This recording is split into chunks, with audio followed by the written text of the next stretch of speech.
Home stretch.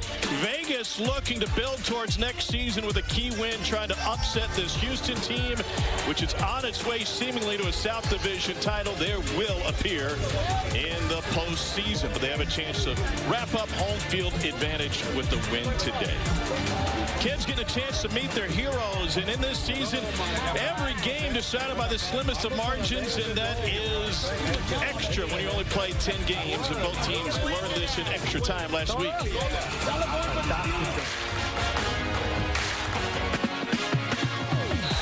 down, Bryant makes the catch. Pass interference, number 4, offense. And Houston wins it in overtime, and Wade Phillips' squad has clinched a playoff berth.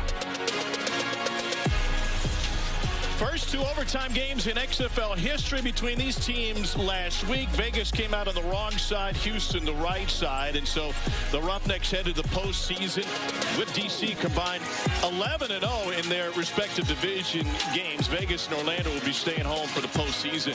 With that, we welcome you to a hot and steamy Houston, Texas. Tom Hart alongside Greg McElroy. We've got Katie George and Cole Kubelik down on the field. Both of these teams have changed their directions. Let's start, though, with Houston. 4-0 to start this season. This run-and-shoot offense was humming, kind of fallen into hard times lately. They needed that OT win last week. They had to have it. It wasn't pretty either. It was kind of a lesser of two evils type of victory, but hey, a win is a win. Houston trying to get back to playing quality football on the offensive side. They've had some issues. They've had some injuries. Jontre Kirkland being the main injury, their star wide receiver, but Brandon Silver's back at quarterback facing a vicious pass rush that the Vipers are going to throw at him. So it should be an entertaining game, and one, especially if Houston continues to struggle against the North, they could find themselves on the losing end. Roughnecks would love to be home for the playoffs. That is not yet secured. For more on that, let's get you down to the field. Head coach Wade Phillips with Cole Kubelik. Coach Phillips, home playoff game on the line. How do you emphasize that to your players, yet still allow them to stay even-keeled and be focused? Well, you got to emphasize it, and they know it. You know, they already know it. So we ask them to go out and play as hard as they can play, and think good things will happen for us. You're used to coaching elite pass rushers majority of your career. Pita Tuamaea is going to be on the other side of the football. How do you help advise a plan to be able to slow him down today? Well, we're going to chip him with a tight end in the back. You know, I mean, he's a really good player. Both those outside guys are good players. But we lead the league in sacks by a long ways. Thank you, Coach. Yeah, thanks. Katie? Thanks, Cole. Coach Woodson, you believe your team is better than your record reflects. Why is that? Well, you know, everything that I've seen in football for a long time, obviously talent doesn't mean everything. We lost the games, but we know we're better. We're going to finish the way we know we should be playing. You gave the keys to Jalen McClendon 2 weeks ago, and he's really made the most of that opportunity. What's impressed you about the way he's played since becoming your starting quarterback? And the dude has a cannon arm. He can run. So humble. He's a salt of the earth. You'd love to see good things happen to people like that. Thank you for the time. Good luck. Appreciate you. Thank you. Taking on a Houston team that has not won a game against a North Division foe yet this season. Let's get you some XFL pregame access. Hey, Wade, let's secure home field advantage today. What do you There say? you go. That's what we're doing. You know where the play clocks are? Because I haven't seen it. Yeah, right here. They on the lower end. Oh, thanks for doing my job. Yeah. No, you good. You good. Passion, effort, energy. 4 quarters. Let's go out there with dog snot out of them. Show them who the Vipers are. Everybody will be watching XFL, live TV. Let them see who we are. This is all I got to say. Let's go out there, have fun, play fast. Let's win the South today. These guys, man, take their will from the get. Let's start fast. Let's finish strong. Let's go win the South. Roughnecks have dominated in the South Division this season, looking to keep that going. 5-0, scoring 28 points a game, plus 71 is the point differential. Here the XFL rules on kickoffs. The ball teed up at the 30-yard line. Coverage team lined up at the opposite 35. The receiving team just 5 yards away. Nobody can move until the ball is touched by the returner, and this is Sincu's Sweeting. He got a full head of steam. The first man misses, and Sweeting taken down at the 29-yard line. You heard Rob Woodson talk about some of the changes they've been through. The biggest change is inserting Jalen McClendon at quarterback. Took over week 7. Lost a couple starting jobs at NC State and Baylor, but stuck with it. Undrafted free agent, spent time with both the Ravens and Commanders and was a backup to Josh Johnson for the LA team in the XFL in 2020. He is ready to go. He's completed 63% of his passes. And he was their leading rusher last week in the overtime loss against St. Louis, a Vegas team that pounded out 208 yards on the ground, and it looks like they want to lean that way early. That's where their bread and butter is going to go. They're going to run the football, try to control the line of scrimmage, and you referenced McClendon. This is who this league is for. A guy with a ton of ability, but just not that many reps. He needs real live game reps in order to be able to showcase his abilities, because he's got a ton of talent. Now it's just getting the experience that comes along with playing the position. 3 seasons at NC State, 1 year at Baylor, 23 college games and only 1 start. He finds Sweeting, product out of Slippery Rock, who picks up a first down for Vegas. I like the plan already. A little run game to get the offensive line started. You get Sweeting started with a quick, easy completion to let McClendon feel more comfortable with the offensive plan. Long-time NFL assistant Ray Sherman is the offensive coordinator. Here we go. OC for the Jets in 94 with Boomer Esiason at his quarterback. Steelers in 98, and a couple more stops. Play action, and they get it to Brandon Dillon. And this Vegas offense is moving right along. They started the season 0-4. Luis Perez was their starting quarterback. And just before the trade deadline, they moved him to Arlington. They handed the keys eventually to McClendon after Brett Hundley was the starter for a couple of weeks. Hey, it's not strong. Hey, 29 Shane, fake alert, fake alert. And they've played 500 ball over the last 4 weeks. Here we go.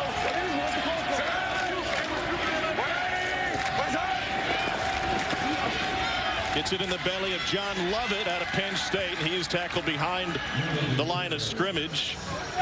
So Houston team, which leads the league in sacks, they get it done behind the line. Trayvon Mason out of Arizona had a big interception return last week. You see already what Vegas's plan is going to be. You referenced the pass rush for Houston. They have terrific edge defenders that you're going to have to continue to keep off balance with misdirection and by reading them on zone reads. Vegas won the time of possession last week against St. Louis, but lost the game, and that one just a hair behind Martavis Bryant. We can get one. We can get one. We can get one. Jalen McClendon pleading to leave the offense on the field with less than a yard to go. Yeah, begging for it. Just a little bit off the mark here on the shallow cross. They have a man concept defensively. You have Martavis Bryant running full speed. You got to get it out in front, and he's off to the races. Just an inaccurate throw that leads to the third down stop. Michael Carrizosa is the punter for Vegas. William Likely back to receive, and he asks for a fair catch and takes it at the 12. Here is Brandon Silvers, 6'2", 215 pounds, perfect fit for this offense. He set the NCAA freshman completion record while at Troy, led him to a couple of bowl games. He's been all over since. The AAF, 4 starts in the previous version of the XFL, the Spring League, and back in the X. Back-to-back bowl wins while at Troy, and this is a air raid run and shoot hybrid. Is that fair? That's exactly what it is. Run and shoot hybrid, quick passing attack, get the running backs involved in the passing game as well, and make quick decisions at the quarterback spot. And he gets rid of it quickly, but that play is blown up. Travell Harris had nowhere to go. Maurice Smith, who's finally healthy, has been playing NFL caliber football the last few weeks for Vegas. And a great job seeing the quick flat. He beats his man to the outside. Not capture that outside shoulder. He makes a tackle for loss. The former Georgia Bulldog played at Alabama as well. He's an excellent player there in the slot as the nickel defender. Leaves 2nd and 13. Silvers has all day and able to find his tight end Garrett Owens, who's a great story. He finished his college career at Duquesne after starting at Division II Mercyhurst. If you talk to offensive coordinator A.J. Smith, said that this has to be Trey left, Bucks Y. As you hear the play call there, a little handoff inside where the Y will actually, Garrett Owens, number 21, at the bottom of the line of scrimmage. He'll get up to the second level. But if you look at what he's going to have to do today, he's going to have to be very involved with those edge rushers. Good block for Max Borghi. He's able to pick up the first down. G-Mac, that trips with the nub tight end, 21, new player you mentioned, Garrett Owens, lined up as the tight end. That's the first time they've run that set all season. AJ was telling me about it before the game, just to do what you mentioned, try to help with protection. And if you look at the pass rushers for Vegas, Vic Beasley's the name that everybody knows, a guy that obviously made a lot of plays in the NFL, but don't sleep on Max Roberts, number 23 at the bottom, and then arguably the best defensive player in the league, Pita Taumoepenu at the top of the screen, number 0. He's phenomenal. 6th-round pick of the 49ers out of Utah, and a drop by Deontay Burnett. He's one of the best receivers in the league. All right, give me this. Let's go. Regular. Ace left, red F swing, H stick. Regular. Ace left, red F swing, H stick. He's got to do it. Here we go. Red F swing. Ready? This is one of their base plays that they run an awful lot. The running back will be on a free release swing out of the backfield, and the H right there in the slot, he'll be trying to create a pick for him. It's the opposite way, and has another complete. Smith.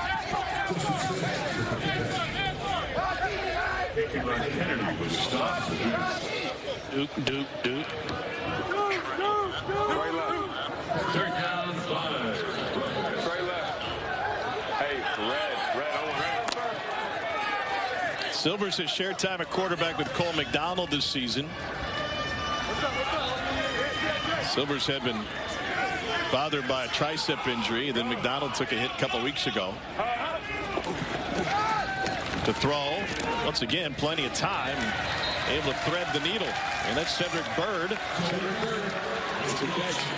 They've converted 2 for 2 on 3rd down so far in this drive. That's a nice start for the offensive line, too. Just a 3-man pass rush, dropping 8 out in coverage, zone coverage. See all the eyes of the defender back on Silvers. And they're able to find Byrd on that little hitch right over the middle for a 3rd down conversion. Let's go. Go. Silvers 4 of 5 to start the game. That's easy. He's able to find Borghi, who took a lick. Ran right into DJ Calhoun. A really nice hit here by Calhoun. A little halfback option. Throws it over the middle, but see those zone coverage. That's been what Vegas is doing so far. Dropping out, giving up some of the underneath, and Silvers, if they continue to employ that defensive set, is going to have to be very patient on some of the underneath throws. Pass heavy on this drive, and here's their second run, and Borghi's stuck. Let's get you down to Katie George. Yeah, Tom, Max Roberts is a little banged up on Vegas' sideline. They're taking a look at his lower right back. Max Roberts is somebody who's played really well for this Vegas defense all season long. They expect him to get a chance at a camp coming up for the NFL this season. And that's potentially a big loss, because so much of Houston's offensive game plan is to limit what Pita Taumoepenu does on the other side. So to have that presence on the other side opposite Pita would be very, very valuable. But if Roberts can't go, that's potentially a big loss for Vegas. 4 sacks for Roberts this season. Fantastic hands on the perimeter catch by Deontay Burnett, making up for his earlier drop. That's good for a 1st down for Houston. Another nice throw beyond the sticks. And Burnett, really good job there, understanding how far he needed to get to convert that 3rd down. So he takes it 3 yards past the line to gain. The ball is thrown back towards the line of scrimmage, so you lose a couple yards, but still enough to extend the drive. 3 for 3 on 3rd down. This is the 10th play, the opening drive for Brandon Silvers in Houston. Vegas made it to midfield in their opening possession. Punted away on 4th and 1. Unbelievable juggle by Justin Smith. And he had just enough real estate to haul it in. What a catch by Justin Smith. Working the over route. Great movement in the pocket. Felt the backside presence. Steps away from it. Steps up. Throws a strike that's just a touch high. But Smith goes up, reels it in with one hand. That's so difficult to make that catch when it has that much velocity on it. Great control and concentration on the sideline. 21-yard pickup, longest gain of the day for Houston. Silvers high again. Burnett couldn't haul it in. Anything mechanically from Brandon Silvers causing a couple of high passes? Right there, a little bit of pressure on the left-hand side. Couldn't really finish his throw, so the ball sails just a hair. But it almost was like Burnett kind of mistimed his jump, thought it was going to arrive a little earlier, thinking it was going to come out with full velocity. It didn't. So he mistimed the jump. It sails just a touch high as a result of the pressure off the left-hand side. Working against a backup left tackle as Sage Dockstader is out for Houston. Pressure again. Intercepted. Nobody was there. Keelan Kennedy with the takeaway for Vegas. What a huge stop. And that's their 7th takeaway in the last 3 games for this resurgent Vipers team.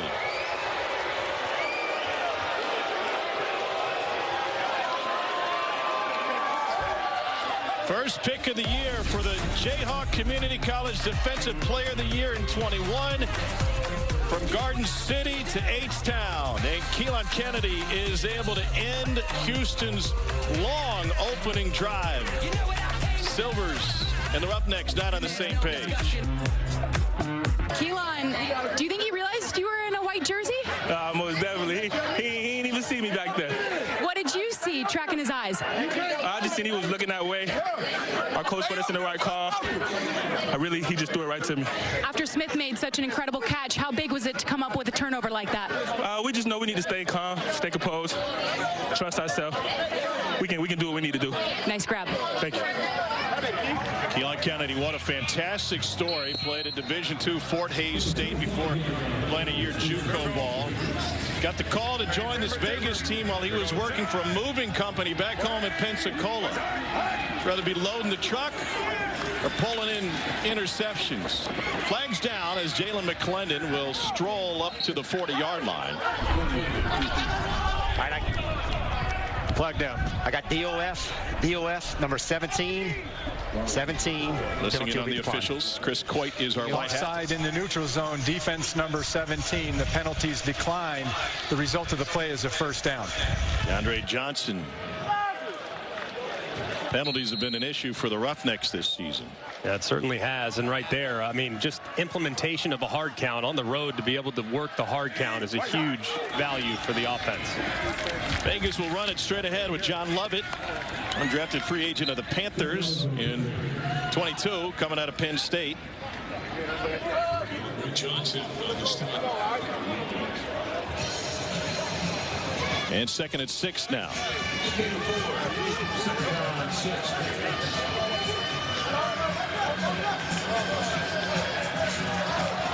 A little surprised going back to their opening drive that Vegas didn't go for it on 4th and 1 from midfield. But the interception got him out of any trouble as Geronimo Allison hauls this one in. Ray Sherman took over as offensive coordinator a few weeks ago. Let's go 11. Wolverine right bunch. 58 brush rub X post. Hey, Wolverine right. Vegas organization already looking towards next season, eliminated from the playoffs. 3rd down 3. Here we go.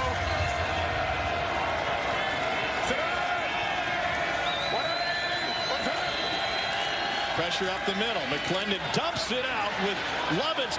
Plenty of space. And Lovett bangs his way inside the 30. He's 4th in the league in yards per reception, and you see why. And this is a thing of beauty right here. Great job executing. You see the 2 receivers to the right, running to the left, man coverage. You get the back who started on the left side of Jalen McClendon working back to the right. Creates a natural rub with the misdirection. And he's wide open in the flat for a big gain. Hey! Here we go. Coming out of high school, Lovett was the #1 rated athlete in his class in New Jersey. Here's Brian Burt. This drive started on a Brandon Silvers interception. Cole's with him. Brandon, obviously not the way you wanted that drive to end. Take us through your eyes, just kind of what you saw in that interception. Yeah, we thought we had a bang post underneath the corner and a drag, so, thought he was going to go to the next window, and he kind of just stopped. But, mistakes happen. You just got to move on and play the next play. Thank you. Yeah, thank you. Hey, 60. You good? You hear the quarterback. Not all interceptions are created equal. Thinking the receiver's going to run, not really on the quarterback, but it goes on his stat line. And 2nd and 2, they'll throw it. Beautiful spin out to the outside. And Matthew Sexton.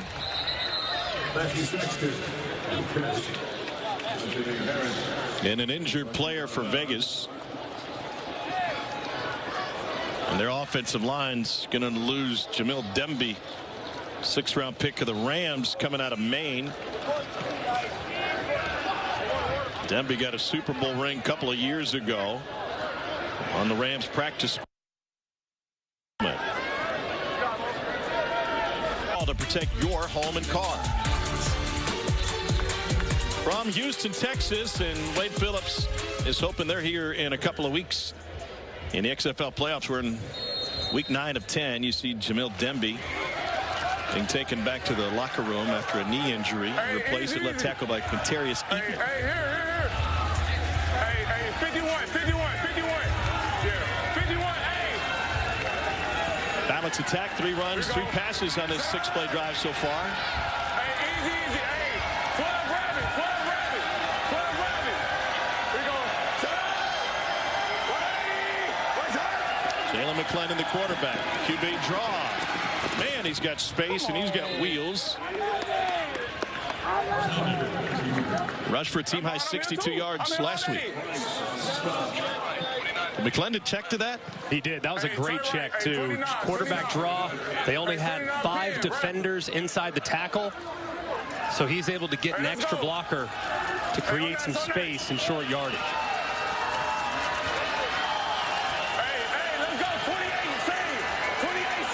There should be a handoff to the right-hand side. You're saying that means the back's on the same side as where you're handing it off.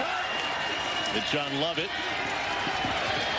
Has changed the direction, and Lovett takes it inside the 5. And that'll set up 1st and goal. An excellent job there, putting his right foot in the ground right there. Allowing the defender to fly by. That's Beckett getting up inside to create 3rd and short. 4-down territory, you have to imagine, for Vegas here. 29 pin read, watch me. Yeah. Sean Price, the tight end. You staying there. Here we go. Travis Kuntz, the tight end on the left side. There it is, RPO, and he finds Price. Just pulled it right back from a running back. He said, you watch me, and they had that one drawn up pre-snap.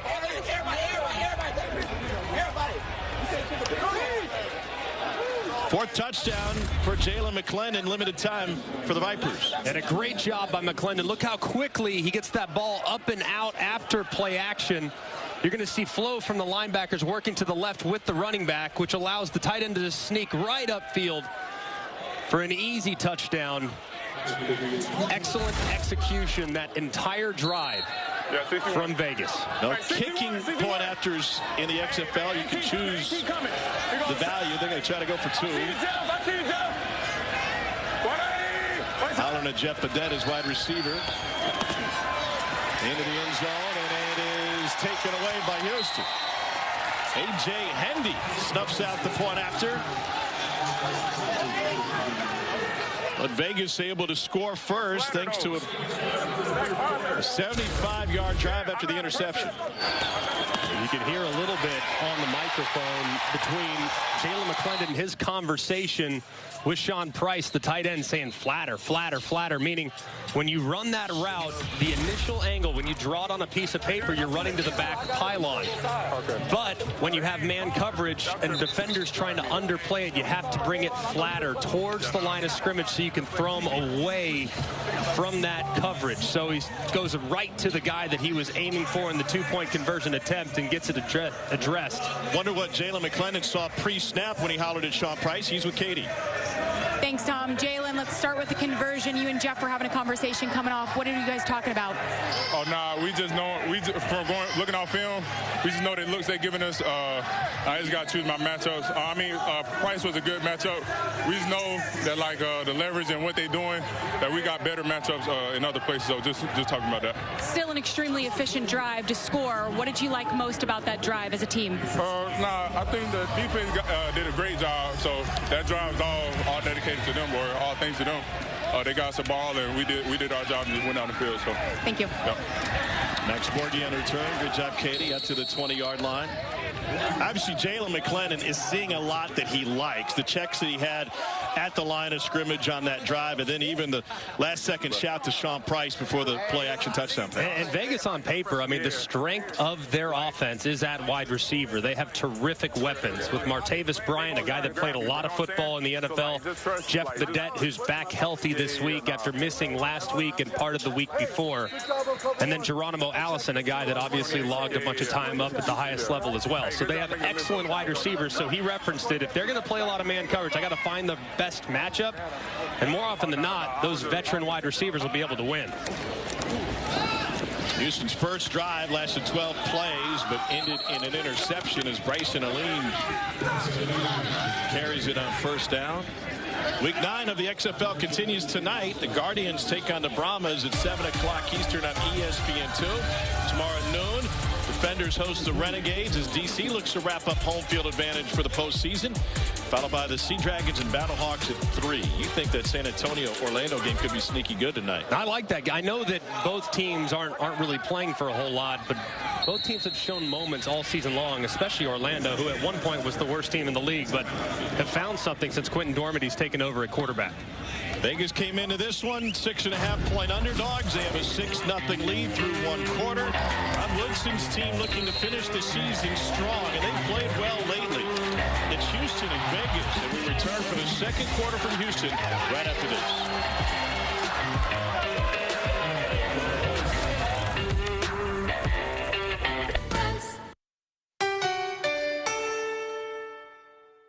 Catch for Travell Harris, A.J. Smith, the OC. Denver insert. Regular. Strong left, tight, H-orbit, Denver insert. They're going to run it, aren't they? That's right, Denver. So that's stretch zone. Because, of course, the Denver Broncos under Mike Shanahan forever, and Terrell Davis, John Elway, you name it. Great at running the stretch zone. Bryson Aline, tackled by Jasheem Martin. Trey right stand, F move right. Juke Trey right stand. Trey right stand. Trey right stand. F move right. F move Blue right. Juke, wide prop. Blue juke, wide prop on, right? Blue.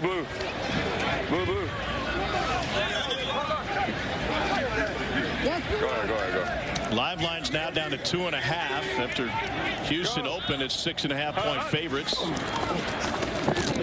Silvers delivers that one on time, and another big hit. Ball may come out. Vegas thinks they took it away.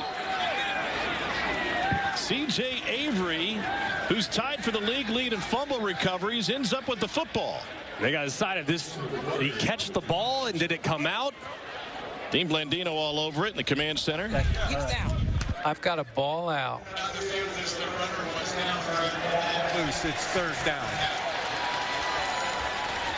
Who recovered the ball? Vegas. Yeah, we've got command center, stop game. Chris, we're going to look at this. The previous play is under review. This is fantastic insight. Terrific transparency. We're going to be looking at two aspects, both a catch fumble, yes, and then also was the runner down or not. Yeah, so they can look at both aspects. I think they also had to decide, is it complete or is it incomplete? That's the first thing. I'm looking at my high ends, and I've got control, and he starts to turn. So he has turned, and he's completed the catch, and then I've got it loose before he's down. And they have immediate recovery. Ball right there, and then we've got a recovery by Vegas. So just get me that spot. Well, hey, Chris, after review, it is a catch and a fumble recovered by Vegas. And we're going to put it on the Houston 41-yard line. right hash. And that is just terrific. You hear how quickly it happens by the for Dean Blandino. Correct. And the boxes that need to be checked to come to that result. The ball was caught and fumbled prior to the runner being down. It was recovered by Las Vegas. It's first down. This is a great lesson for leagues, for conferences in the college game to see how all this works, because on the field, they're getting ready to call that an incompletion. Right. And they were going to get back to the line and play on until Dean stopped play and said, hold on a second, let's take a moment to look at this. And how quickly. And first thing you have to determine, is it a catch? He said, all right, he clearly has control, makes a football move by turning. Then you have to figure out, all right, is he down? Clearly was not down. And then you have to figure out, is there immediate recovery, which clearly Vegas had. Just the 3 boxes that lead to an overturn, and how quickly it happens. Just terrific execution from Dean. Chris Dishman's defense now with 8 takeaways the last 2+ games. We got a flag down. 11. Fraction 96 with contact. Let's check in with Katie. Your teammates just said we're in Mo City. You grew up just around this area. 70 people in the stands? 70. They everywhere. It's like a whole bunch of spiders and little animals around here. Showing out for him, obviously, creating that fumble. Got to. My son out here, right there with the red hair. Got to get him. Yeah, that's for you. You create the fumble. CJ Avery, you're on the case. You get it. How'd that feel? Feel great, man. I'm glad to be out here playing with these guys, enjoying every moment of it, and we're just going to keep going. Chris Dishman told us earlier this week that you are the most improved person on his defense. How does that make you feel? Feels great. It's just a credit to the work that I put in every day, and just like I said, I want to continue to keep it going. Nice work, CJ. Thank you. Thank you. Well, Vegas jump on that one after it came out of the hands of Jeff Badette, and likely forced it out. A near fumble here. As you could see, Jeff Badette bringing that ball in. Is a great job there by Likely with active hands to get and reach and dislodge that ball, but excellent hustle there. Cam Sutton able to pick it up. As Cam Sutton running as fast as humanly possible to jump on the ball. Badette is coming off of an injury. Didn't play last week. Came out at halftime of week 7. He was the most productive receiver in the first 4 weeks of the XFL season. All 5 of his touchdowns came then. He's put up a donut since. McClendon completes another one. This is Martavis Bryant, former NFL standout out of Clemson, 4th-round pick of the Steelers, and he picks up a first down. So far, Vegas is really working the middle of the field. They had been running a lot of man coverage. Houston had. They opt to go zone there. You see Martavis Bryant, the veteran. When you're on a shallow cross like that, working right to left, you can just sit it down right there, make it easier on the quarterback, and don't run to get covered. That was a great recognition of coverage and a good completion. McClendon tried to run with it, had nowhere to go, is able to pick up only a yard.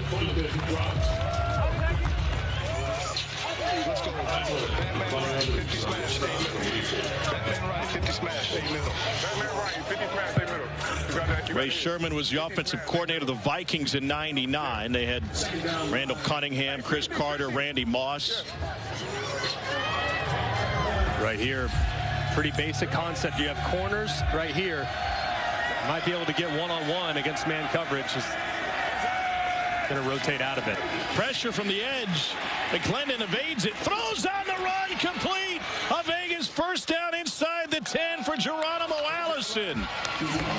Sensational vision by Jalen McClendon, avoiding Likely on the blitz. And this is what McClendon can do for you. He's big, he's physical, he's athletic. But now the awareness as he's starting to play more football is starting to come to the forefront. 3-4 weeks ago, he's probably holding on to that football and running with it. Instead, he keeps his eyes downfield, delivers a strike, and sets up 1st and goal inside the 10. Live line has shrunk to Vegas -1.5 now. It is flipped. Timeout taken by the Vipers inside the 10.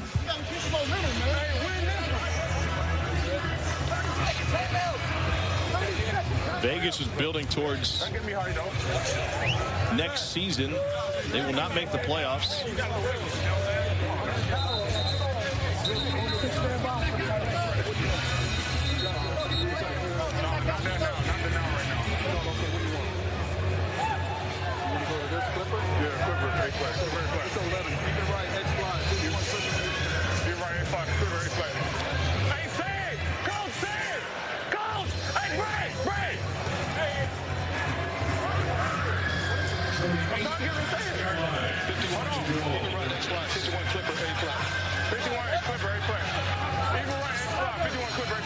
Ray Sherman's headset goes to the position players, the skill guys, and the quarterback.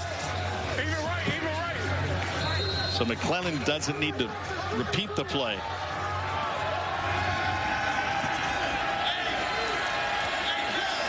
Going to get a little rub out right here. This could be a touchdown to the running back. Burt covered out of the backfield. McClellan trying to scramble, still looking to throw. Turns upfield, and he gets taken out of bounds at the 2.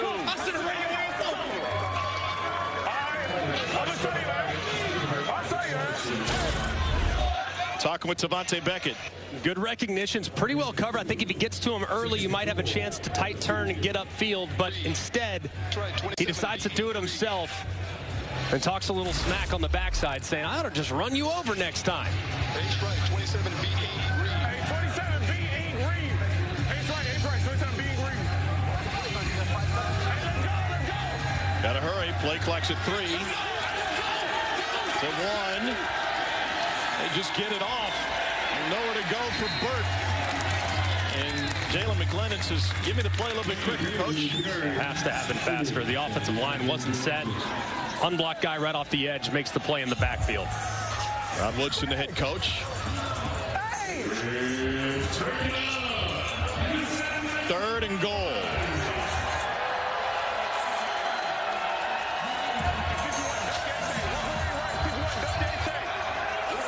Better hustle again. They're trying to get a substitution. There's no way that 35-second clock is running that fast. There's no way. Dude, it just snapped. The ball's running. That kid has to be a 35-second clock. Can't go to 25. Our clock is running way too fast, man. Come on, man. Okay. Come on, guys. That clock was good. No, no, it's not. It's not. I'm telling you, as soon as that guy is down, they're starting the clock. I know, but they don't do that when they're on the clock. Bet you Let's bring in Dean Blandino. You hear Rod Woodson's complaints. What about the execution of the play clock, Dean? Normal execution, right? The play ends, the official signal, the play clock is reset to 35, and it begins immediately following the play. And we just double-checked it. There was no miss. The play clock didn't go to a different number. It was right at 35. They sent in a sub late, and I think that was the issue. That's why they had to call a timeout. Yeah, I watched it.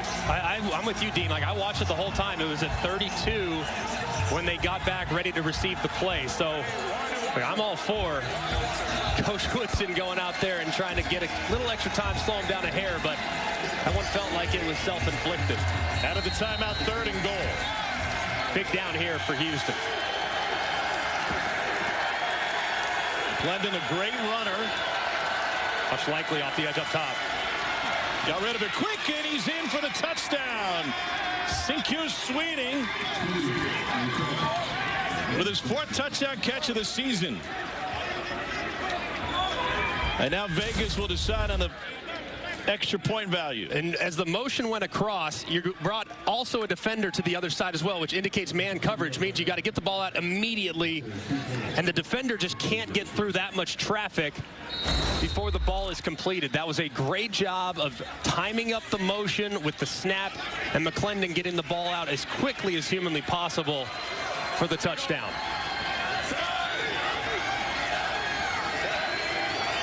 Their last 2-pointer was intercepted. They're going back same play, and they got a flag. It is bobbled and out of bounds, incomplete. This time going to Sutton. You heard what Jalen told Katie. In the neutral zone, 17. We got 17. Some advantages in the neutral zone leverage plays. Snap, defense number 17, half the distance to the goal. The try will be replayed from the 2.5-yard line. They'll move it closer. Still 2-point value. Vegas came in 6.5-point underdogs. They're now favored in this game. Shuffle. KO 25 Thunder. KO 25 Thunder.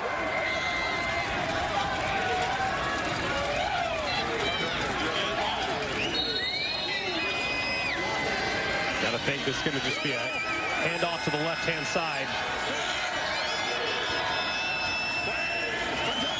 Travis Kuntz, the lead blocker. And John Lovett gets stood up before it got back to the line of scrimmage. 7-play, 41-yard drive. Took 4 minutes off the clock. Ended with a Sinclair Sweeting touchdown catch. And Jalen McClendon feeling it. So is his defense. 2 takeaways for the Vipers in this game. Maurice Smith forced the fumble, recovered by C.J. Avery. And then Jalen McClendon cashing in on the takeaway. We return after this message and a word from our ABC stations. I had to get it from Mom Duke. She's sitting in section 115 right there. Shout out, Mama, I love you. I love it. It was a little hectic right before your touchdown. How did you think that your team handled settling in and obviously getting into the end zone? Yeah, so we got to do a better job with managing the clock. The officials are not giving us, the reset clock. So us as an offense, we got to get the plays in quicker. And I believe we got composed after the timeout and, was able to punch in a touchdown. So that's always good. Your offense has obviously gotten a spark since Jalen has come in as starting quarterback. What do you think of the job that he has done? Jalen has done a tremendous job. I mean, he's put his head down and worked, hasn't complained, and when he got his opportunity, he's made the most of it. We're a way more dynamic offense, and we all got Jalen back. Thanks, Q. No problem. Thank you. You could say Sinclair Sweeting has made the most out of his opportunity as well. Was playing at Seton Hill and then Slippery Rock, and now playing pro football. Wade Phillips has been around the game a while. He's with Cole Kublik a moment ago. Coach Phillips, you moving the football, defense has been put in some bad spots. How do you address ball security and some of the penalties, some of them self-inflicted wounds here early with your team? Well, it's unusual for us, but we got to keep the football. We got to hold on to the football. We've been good at that all year, but just reminds everybody that, hey, we got to hold this football because we can move the ball on them. Thank you, Coach. Thanks. They have moved the ball, but we got to be able to play closer so that we can contest the catch. That's a huge turnover. Go. Brandon Silvers threw an interception. They also have a fumble, and that one is off the mark. Mentioned this earlier, but Houston came in as 6.5-point favorites in this game. That has certainly changed. The thing has flipped in a hurry, and based on how things have gone, granted, Vegas has not played well in the second half of football games. They give up 116 points in the second half this year. That leads the XFL. They've been a good starting team, but still, man, with what Houston's done up to this point, it'd be hard to take the points in that live line. You can get Houston plus 150 to win the thing right now. Over the middle and incomplete. Travell Harris was there. And now Houston left with a 3rd and 10.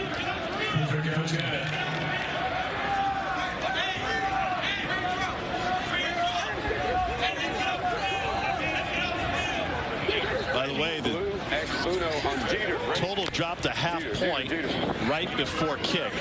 You hear Jeter right there. Sounds like they're going on 2. That's the assumption. What do you think? Either that or a gift basket at the end. 3rd and 10, Silvers.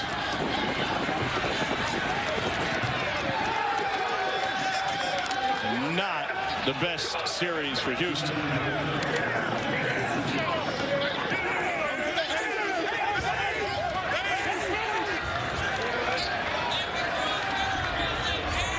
Just a bad sequence there from Houston. Just nothing going. A couple of bad decisions and really well covered by the Vegas Vipers.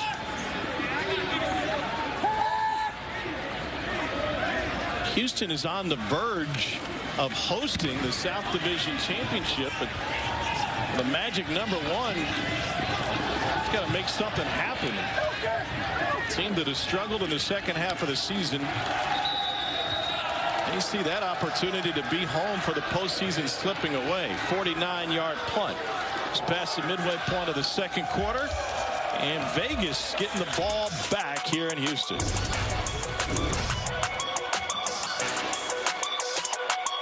McClellan taking it to another level.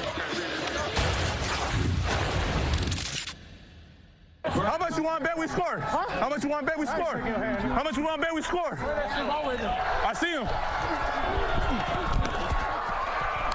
Hey, where you at? Where you at? Where you at? Where you at? Where you at? Where you at? Where you at? Trying to find Glenn Logan after the touchdown. Glenn Logan did say, hey, run it my way. Yeah, don't run it my way. First and 10 for Vegas. McClendon on the run. Throws behind to Jeff Badette. Glenn Logan won a national championship with LSU. He's played in plenty of big games.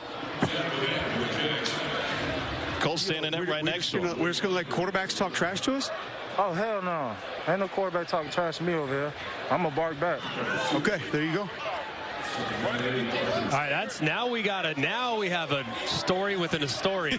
D tackle versus quarterback. I like the D tackle most of the time, but the way McClendon's playing, I'll tell you what. McClellan's playing with an incredible amount of confidence and knowledge of this playbook, picking out his own plays. Off the mark there. Not bad for a guy who's making only his third start of the season. Like we talked about, this league is for him. I mean, a guy that has tons of ability just needs reps. And he's showing now every single week getting a little bit better and a little bit better. And so far today, obviously early in the game, he's off to his best start so far. Need breaks sometimes in the football business. Jalen McClendon, it's a late add to Washington's roster in 2019. After a preseason injury to Josh Woodrum, he was with Case Keenum, Colt McCoy, and Dwayne Haskins in the quarterback room that preseason. Pressured, gets away from it. Plenty of green in front of him, and McClendon slides down after picking up a first down. Another situation where they were low on the play clock. The offensive line doesn't get the pressure sorted. They have a guy unblocked in Ellerby right up the middle. But McClendon's athleticism is able to get around him and turn a negative play into a positive. Why have they been so late in the play clock? They're just not getting out of the huddle fast enough. This time they did. Plenty of time here. John Lovett with the carry. Let's see when Sherman delivers the play. Let's go. Superman right, 28 same. Superman right, 28 same. All right, so he has the play at 24 seconds. Shouldn't be any issues, but they're also late with a lot of their substitutions. As you can see, Geronimo Allison now running in late. Next thing you know, you're preparing to snap the ball with 10 seconds left. McClendon hands it off. He's not 100% after that last run 3 plays ago. This is the hit he took, kind of going down for a slide and caught it between sliding late and taking a hit. You can see nothing crazy violent, but maybe as the defender's going over the top, kind of lands on that right leg. So something to kind of watch here as this drive progresses. Play clock is already at 10, 3rd and 3. See, now they're going to be late again. The receiver's got to get lined up too. Hustle. Lack of a sense of urgency. 4-5 on 3rd down. They get it off right before zero hit. And he's hit as the ball was coming out. That is ruled a fumble on the field and returned for a Houston touchdown by Tamonte Beckett. If it stands, it's the 3rd turnover this game that has led to points. That one directly, and it came thanks to DeAndre Johnson working his way into the backfield.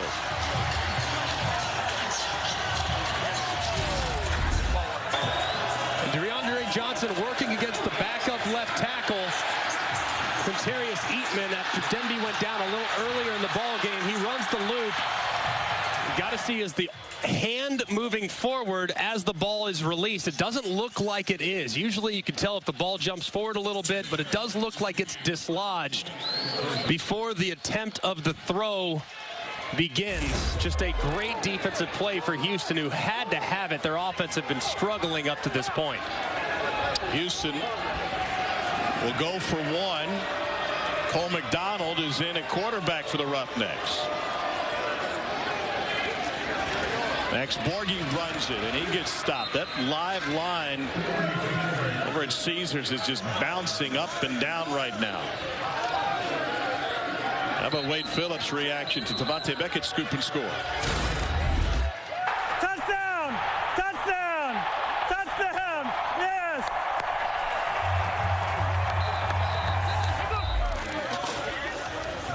Man, they needed that. I mean, just a couple weeks ago, similar situation. Offense for Houston really struggling these last few weeks. On that day, it was a fumble that William Likely took to the house. Right here, Beckett picks it up for the scoop and score.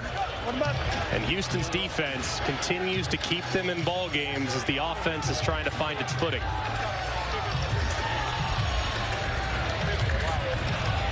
.345 to go before half. Austin Jones will handle the kickoff duties for Houston. Every point in this game has come off of turnovers.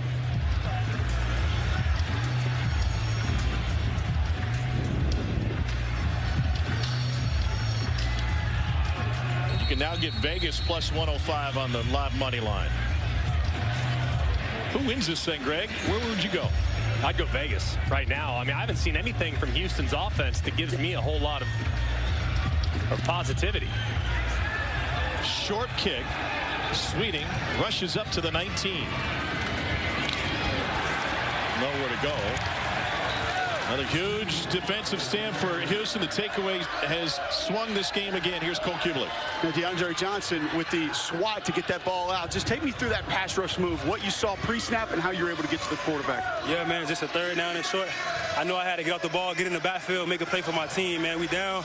I just had to get off the ball, do what I do best, get in the backfield.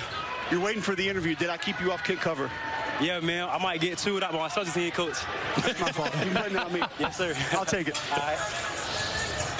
Say next time he makes the play and it turns into a touchdown, you'll go get him again, give him another rest so he doesn't have to cover a kickoff. That seems equitable. I'll talk to Coach Eager. We'll work it out down here. There you go. That seems like a fair ask. You make a play, take a play off.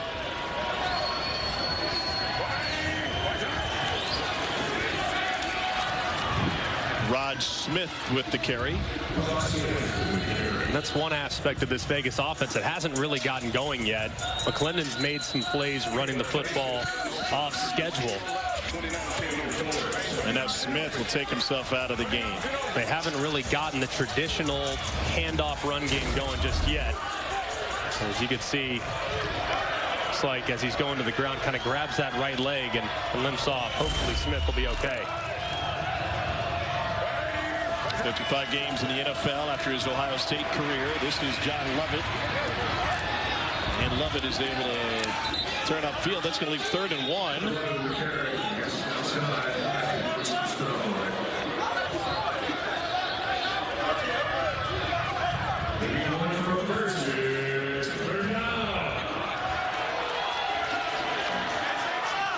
Vegas is 4 of 6 on 3rd downs today. 25 reads, so they're going to be reading the end man of the line of scrimmage. It'll be a handoff, zone read.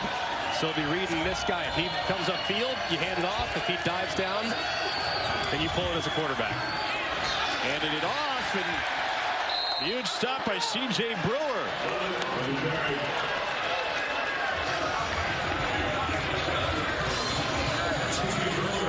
Houston defense continues to play so well along the line of scrimmage. You can see the end man on the line of scrimmage, the read key, Ellerby. He stays wide, accounts for the quarterback, and allows his teammates play side to make a play on the ball carrier. Well executed, well defended there on the zone read. 2-minute warning. Vegas came in as 6.5-point underdogs. They lead by 6 as we approach halftime here in Houston.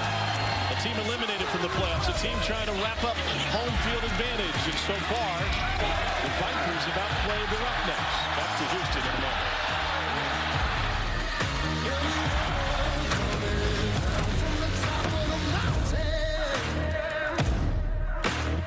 In the South, Arlington and San Antonio will be Houston's opponent. There's an update. Obviously, Seattle and St. Louis teeing it up tomorrow for the right to see who's going to be that team that faces off against D.C. Bell Harris takes his punt at the 10. Cuts upfield. Stays on his feet to the 30. Fantastic return by Harris. Houston looking for some momentum from from defense and special teams. You mentioned that St. Louis-Seattle game tomorrow at 3. Week 9 of the league continues tonight. Guardians are in the Alamo Dome to take on San Antonio. That's on ESPN2. Arlington travels to D.C. tomorrow. That game noon on ESPN, followed by Seattle and St. Louis, also on ESPN, and every game available on the ESPN app. What's going on at quarterback for St. Louis? Going to be interesting. Brandon Silvers has all day. There's a flag down. Great one-hand gather by Ben Putnam. Did you see where the flag? Not 7 on the line. 64 is too deep. Talking about the left guard, Illegal left tackle, formation, Jack not Snyder. enough players on the line of scrimmage. Offense. 5-yard penalty, replay, first down. Cole, you played offensive line in the SEC. That seems pretty simple.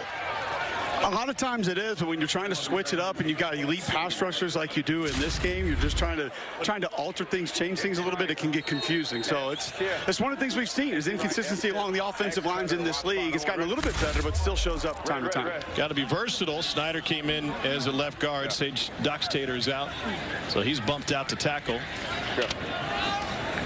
Go. Silvers, whoa, huge hit on Garrett Owens, and it's not the first time Silvers has delivered to a guy who's been a sitting duck. And if you see Owens, he's trying to help out that right tackle working against Pita Tomapenu. And then he's kind of got that bang middle of the field. They were all over it. Silvers letting it go down the sideline, and it's knocked away at the last second, taken out of Burnett's hands by Jamar Summers. Fantastic recovery by Summers. Man, it looked like it was going to be an unbelievable catch for Burnett. He had it for a moment, but Summers stayed with it all the way through and dislodges it as they're going to the ground. An interesting situation here. Vegas with only one timeout. Of course, they get the ball back. They could run their own 2-minute operation, but it'll be interesting to see if... Low check swing, wide shallow. It sounds like they're going to go with something pretty high percentage here to try to keep that clock rolling. 3-man rush and a hair behind Garrett Owens. That's near catch by Burnett a moment ago would have been his first of the game. He already has a drop, and he came in as one of the league's best receivers. 4th in the league in targets. Meanwhile, it's a second straight 3-and-out for Houston. The offense continues to struggle. This time, ball thrown a little behind Owens. Can't reel it in.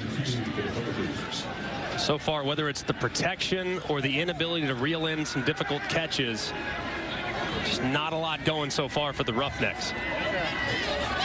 Second punt for Race Porter, former all-conference punter in the Pac-12 for Washington.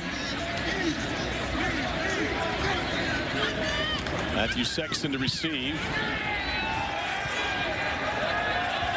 Pushed back to the 18. And Sexton thrown down before he could get to the 30, and they're going to get a horse collar on that from Drew Lewis.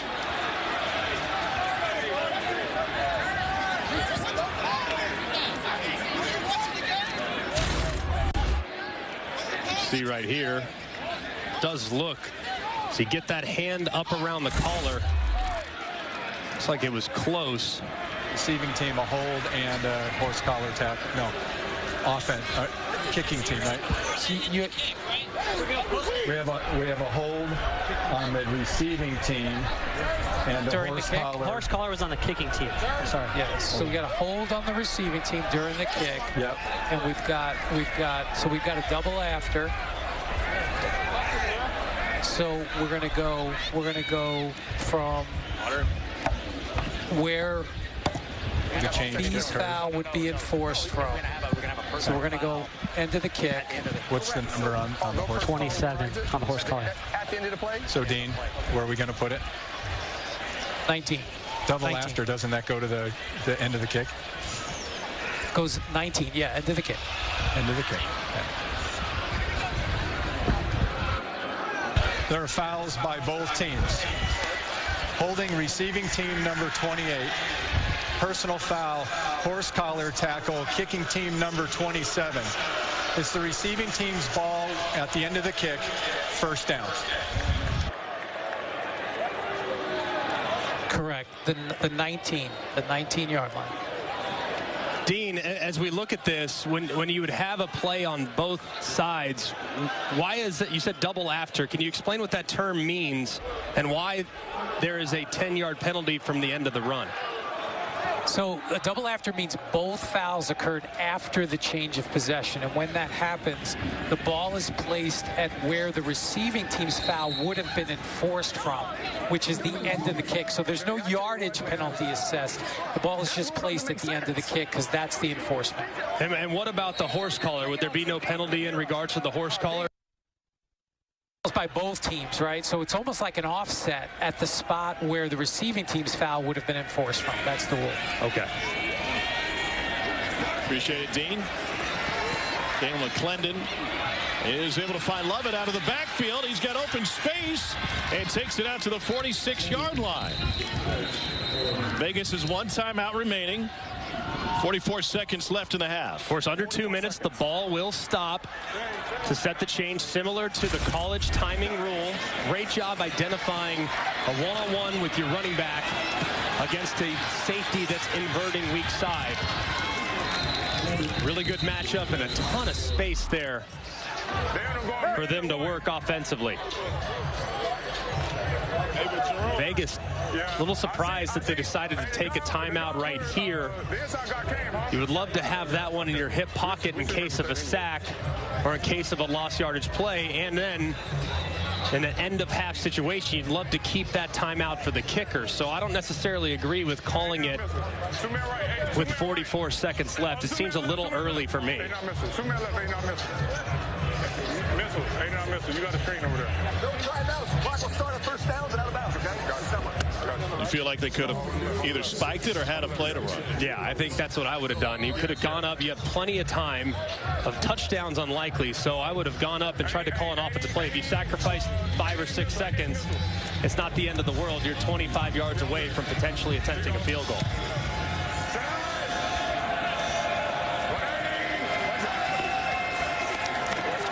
Setting up the screen. Geronimo Allison takes it past midfield, and there's a flag down. Jalen McClendon just took a huge hit there at the end of the play. Hold the box. Go back box. Go back box. Who recovered the ball? Who recovered the ball? I've got clear fumble. I've got a fumble upstairs.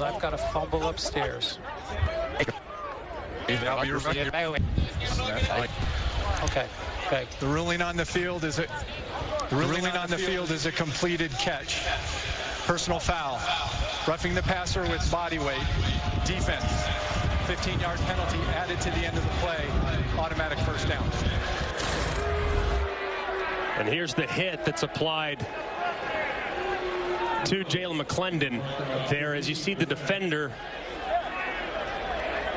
number 57, Charles Wiley, takes all of his body weight and lands on the quarterback. You have to at least make an attempt to roll as you're going to the ground. He did not, and the official dropped the flag. And now the big key for Jalen McClendon and the Vipers offense, they cannot take a sack. Set the game clock to 36 seconds. 36, when you get please. to this part of the field, you're anticipating pressure defensively for them to try to knock you out of field goal range. So you as a quarterback, the clock has to speed up internally, knowing the ball has to get out, because any lost yardage puts your field goal attempt into jeopardy.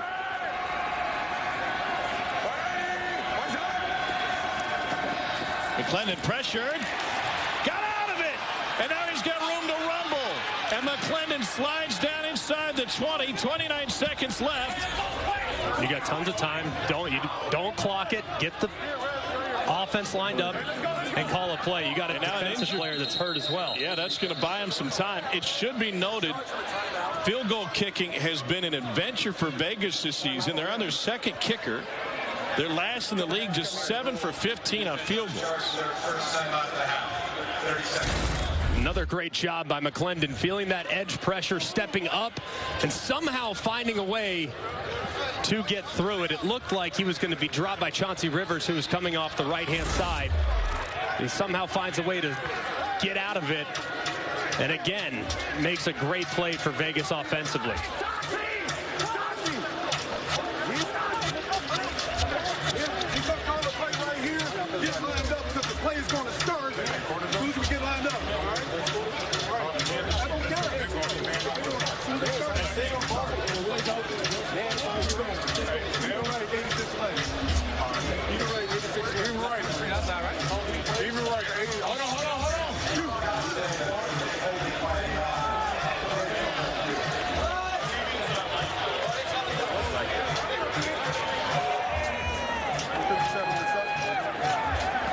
Coaches can challenge anything in the XFL. So, are we behind the line of scrimmage?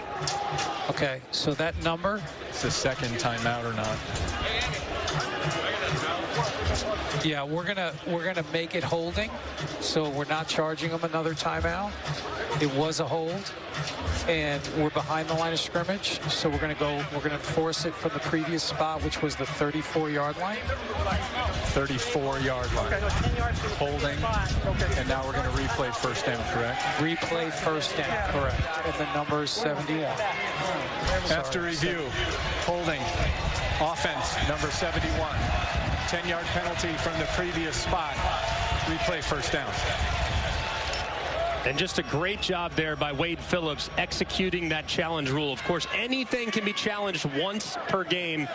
You want to obviously save it for a potential game-changing play. Would love to have it in the fourth quarter, but that play right there was enormous. As you can see, the right guard, number 71, Isaiah Williams, as McClendon's moving towards the line of scrimmage, watch the defender try to spin back inside, and that's where they get the hold. You see the left hand and the defender, number 57, Charles Wiley, putting his hands up to sell it as well. Terrific execution of the challenge, and look at that penalty. It's not a 10-yard penalty. It's really a 40-yard penalty and potentially a 3-point penalty for the Vegas Vipers. Wiped off the 15-yard rush by McClendon. Go back to the screen, and that ball knocked away. And this is a similar play that Houston nearly got a pick six from Trayvon Mason last week. Trent Harris got his hands on that one. 2nd and 20. Nice job getting your hands up here defensively.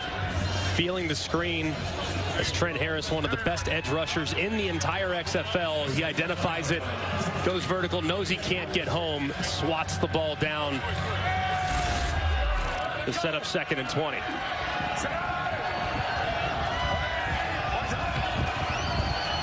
Pressure from the safety, gets rid of it to his running back, and Lovett gets taken down by a shoelace. A.J. Handy brings him down. Clock rolling. And right here, you would probably spike it. You have to spike it. There you go. Now you got 5 seconds. Take a shot at the end zone. Or if you feel like your field goal kicker can kick it from 52, 50 or so. And that's what they'll try. Sam Sloman. 55, excuse me. 56 or 55. I'd put a guy back. I'd put William Likely back underneath it to see if maybe he could return one. If I'm Wade Phillips, I'd call timeout right here and maybe give that some consideration. Sloman was just signed last week. He only has 1 game under his belt, sitting at home on the couch when he got the call. 55-yarder. Wow. Had the distance, but a missed right. And Vegas with a missed opportunity in the holding penalty, which allowed the long run by McClendon anyway. Knocked him out of range. Plenty of distance. Good contact, just pushes it just a hair. It was well struck. But a great example of why you would use the challenge there in a critical situation that ultimately ended up costing Vegas at least 3 points at the end of half. Jalen McClendon threw a couple of touchdowns in the first half. He's walking off with Katie. Jalen, there were some highs and lows from that first half. How would you describe the way that you and your teammates played? I mean, we just got to execute a little bit better. Like, we get what we want. We just have some mishaps here and there, but we got everything we want. We just got to execute a little bit better. Your team is known for starting really strong, but then falling off a little in the second half. What's the key to finishing this thing out? Just really honing in, like on our job, executing our tasks, know what we're supposed to do, being where we're supposed to be, and again, just executing our assignments, doing our assignments, not having mishaps here and there. We've seen how versatile you are at QB. What do you think your X factor is? My teammates, them just believing in me, them doing their job, you know, them getting the ball, like them being playmakers. So, thanks for the time. Best of luck in the second half. Cole? We've got Roughnecks wide receiver coach Peyton Pardee with me. Seemed like the chemistry between quarterbacks, receivers off just a little bit in the first half. What's your message? How do you talk to your guys about that at halftime? You know, it's all on us. So, you know, the Vegas Vipers defense came out and they did exactly, you know, what we anticipated they would do. You know, we just got to find a way to get into rhythm and get our receivers and quarterbacks going. So, you know, it's very correctable stuff. We just got to get back to the basics, you know, get back to playing pitch and catch and playing our brand of football as an offense. So you're as involved as anybody in this sideline. I've watched you a couple times this year. Do you go give AJ some input as to maybe some adjustments that might help what you think with your group specifically? You know, I think we got a great plan, and AJ's done a hell of a job, you know, this season and this week. You know, our plan is really solid, so, you know, we communicate throughout the game on kind of what we're seeing, and, you know, I like the direction that we're heading as far as the game plan is concerned. We just got to go out there and execute. Thank you, Coach. Awesome. Thank you. Cole, fantastic work. Coming up at halftime, we'll get you in both locker rooms, Houston and Vegas, and a look back of 2 overtime games last week in the best of the XFL in Week 8. Yes, I show what I prove. Yes, I'm giving you more. Hey, yo, I'm waiting for this. It's Orlando and San Antonio. Brahma's the home team. It'll be loud in the Dome tonight. Arlington is in D.C. tomorrow at noon on ESPN. And the weekends with Seattle going into the Dome in St. Louis Sunday, 3 o'clock on ESPN. What a game we've had so far. Tom Hart, Greg McElroy, get Cole and Katie in the locker rooms. It was so much on the line for this Houston team, whether it's lack of focus or execution. The mistakes are what given Vegas his lead at the half. Yeah, 2 turnovers turned into 12 points. And then fortunately for them, their defense created a turnover of their own, scoop and score a touchdown going the other direction. So when you look at really the first half, it was kind of a comedy of errors. I mean, you had the holding 2 on Vegas at the end of half that wiped 3 points at least off the board. So cleaning it up in the second half has to be the #1 priority for both Wade Phillips and for Rod Woodson on Houston and Vegas' sideline respectively. If you're looking for a little action this game, remember Greg said earlier, Houston's been a great second half team. The greatest point differential in the league in the fourth quarter. The question is, that's what they've done so far. Can they find that today? And conversely, Vegas has really struggled in the second half of football games. They've given up 116 points in the second half. That's the most in the XFL. So one team that struggled in the second half, one team that's excelled in the second half. But based on the first 30 minutes, there's not a whole lot to like from what we've seen Houston offensively. They've been off rhythm in the passing game. They haven't been able to consistently run the football.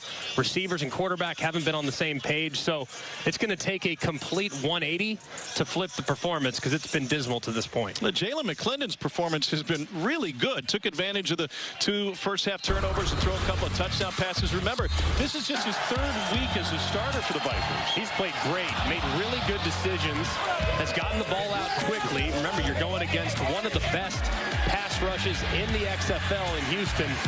But when that pass rush gets too aggressive, he's been willing to take it down and run it himself. So he's done a really good job of distributing the football and has made great decisions in the first 30 minutes. So he's going to have to continue to play at a high level and create with his legs if their offense is going to continue to roll. Houston came in as favorites in this one. Now the Roughnecks are getting 2 points according to the live line. Sounds like there's a little steam on the Roughnecks getting 2 because it was 2.5 just a little while ago. So clearly the Sharps hammering the Roughnecks here in the second half. Week 9 of the XFL season. Houston is in the postseason. Their magic number to host is sitting at 1. Either 1 win from them or a loss by Arlington.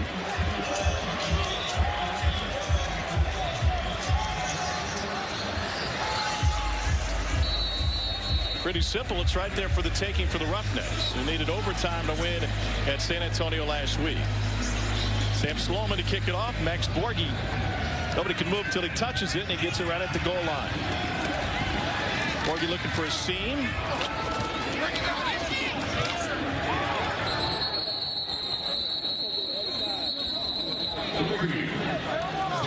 take a look at today's Progressive first half stats. Vipers outgaining the Roughnecks, and once again, just like last week against St. Louis, owning time of possession if you're into that kind of thing. And a big issue too is the rush yards. I mean, Houston has to create a little bit of balance. So far, Brandon Silvers in the passing attack just hasn't really clicked.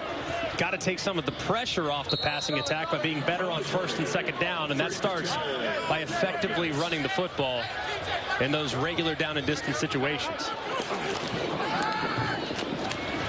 Bit of a hole for Bryson Allen. Played his college ball at Delaware State. Decent start. Good start right there. 4 yards on first down. Always feel good about that. If I'm A.J. Smith, I continue to kind of lean on that offensive line. See if I can't create a little bit of a seam in the run game.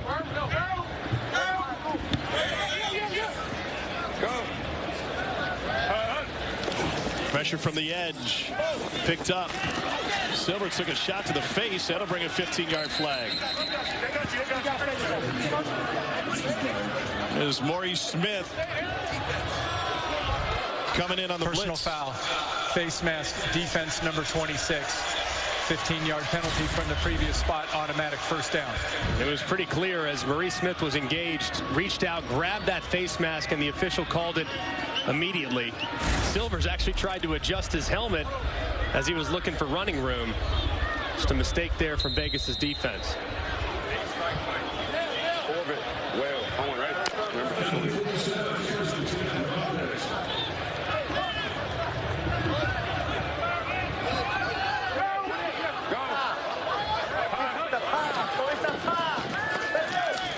Swing out to Allen, and he cuts back against the grain. DJ Calhoun finally laid the wood on him, but Allen is able to rip off 6 on first down. Right tight, H wide, Denver punch.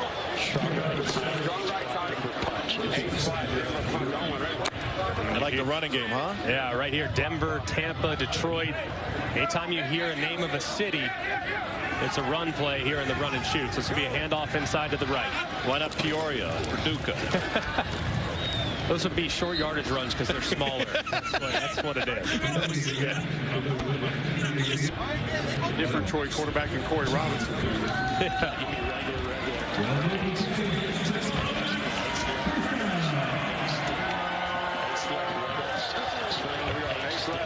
Red F swing, 8 stick on one, right?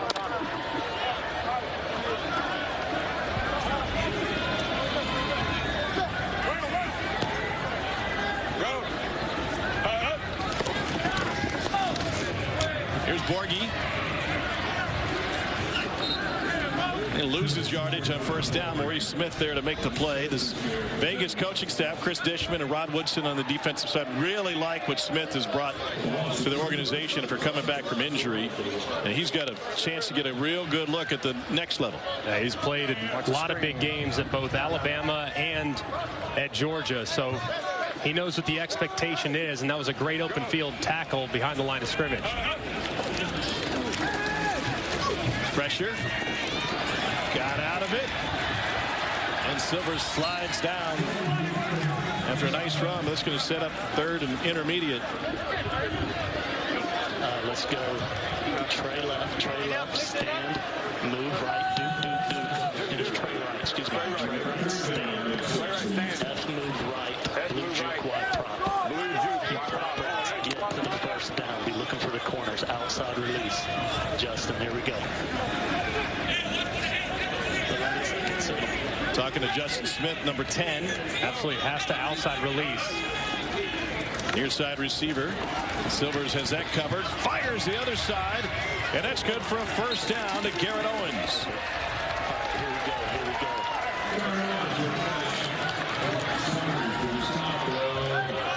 Great job there by Silvers. Staying in the field. Didn't like anything left initially. Had the juke route. Was well covered.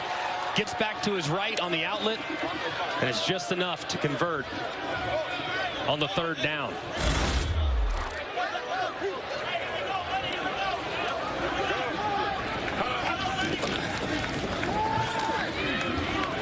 Huge stop straight ahead by Laurent Stokes out of Oklahoma. Ace right, wild, tight. slow. Ace right, tight, slow. Z scoot in, you got the corner. Backside Texas. Hey, Gray. Gray, wide slow. Gray, wide slow. On, ready?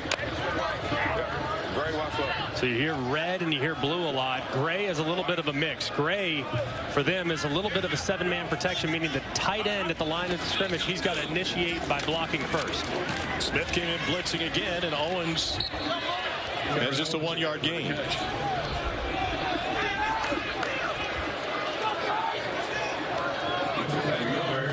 Wade Phillips' team looking at a 3rd and 9. Are expecting pressure if you're the quarterback here, as the defense wants to knock you out of field goal range. So got to get the ball out quickly if you're Brand Silvers. And you hear knife. That means you're going to get a dagger route to the outside. So you're going to try to cut the defense vertically, and then you're going to wrap it right around right there. That's why it's knife, dagger, anything that cuts. That's what you got. Brian Adams down the sideline and intercepted. Throw behind him, and Keelan Kennedy's got his 2nd takeaway of this game.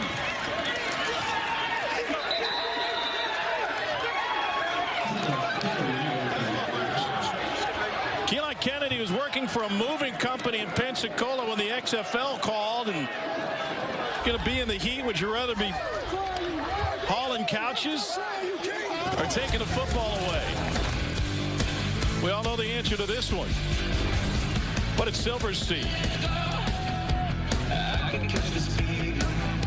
He saw Kennedy, number 6 in white, for the 2nd time this game. Back to Houston in a moment. The have it moment. How is this one different than the first? I wouldn't say they're really different. We feel like we need everyone, every drive, if we can get one.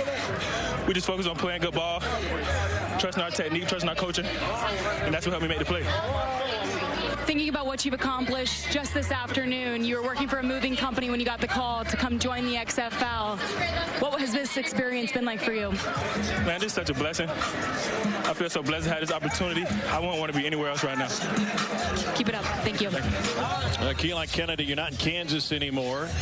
Garden City Community College and Fort Hays State, was committed to Jackson State. Ended up getting a look thanks to a 3-week camp, the NFL Alumni Academy. And it has led to a breakout game here with 2 interceptions, and now Ellerby with the big stop. Those are the first 2 picks of the season for Kennedy. A great play on the last one as well. Just kept the eyes inside, continued to run vertical with the receiver, knowing there was no threat to the outside and short. And he makes a good play on the football, but it's really up to Houston's defense. They're really the only thing that's keeping them in this game, because the offense has been stagnant for most of the afternoon. Vipers averaging better than 5 yards a play to the perimeter, and taken away by Houston. Defense comes through, and J.N.A. Harris.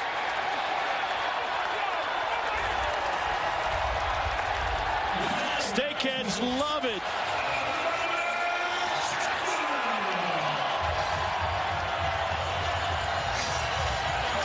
Take a bow. Harris took it away from Martavis Bryant. Got kids losing their shirt in the stands. It's a party in H-Town. How about it right here? I mean, just a great play by J.N.A. Harris, just continuing to fight. You see him engaged with Bryant, and he strips it with his right hand, tucks it, and finds pay dirt as the offensive coordinator. A.J. Smith, he's going to have to buy Brian Stewart dinner after the performance that this defense has given them up to this point. Both Houston scores have come on takeaways. And now the Roughnecks looking for their first lead of the game. And they got it! The conversion goes to Tavon Salter. And the Roughnecks have a 1-point lead.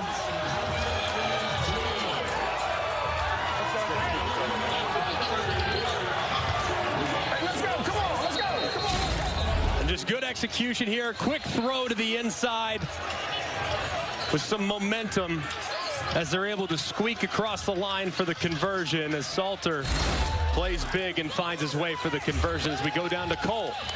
J.J., take us through that last play. When did you know you were going to be able to get that football out? Man, I had him stood up, and I seen the shot at the ball, so, man, I took advantage. Scoop and score out of the end zone. How did that feel? And did you feel like the defense had to make a play based on the offense struggling a little bit? Man, we just going out there doing our jobs, man. We out here supporting the offense. Whatever happens out there, we just going to let it happen. Control what we control and try to make plays. Thank you. Appreciate it. Before starring at USC, Ajane Harris was the LA City Division I Player of the Year for Crenshaw High School in 2013. He was a takeaway machine with the Trojans after starting his career there as a wide receiver. That was a great play right there. As you could hear him, he had him stood up. The ball was kind of out wide to the left by Bryant. He steals it from him and does a front flip into the end zone. Here's Sweeting. Took off from the 7. And taken down at the 26-yard line. Round 1 of the NFL Draft beginning April 27th in Kansas City. 8 o'clock Eastern on ESPN and ABC. All 3 days will air on both ABC and ESPN. The great thing about the XFL is the calendar. I mean, obviously, Dwayne Johnson, Danny Garcia, Redbird, they've all emphasized the importance of the opportunities the players are going to have beyond this league. So to wrap up the regular season next week, a week prior to the NFL Draft, really gives these guys a great chance to potentially latch onto a roster. So it's another step taken by the XFL that makes this league second to none.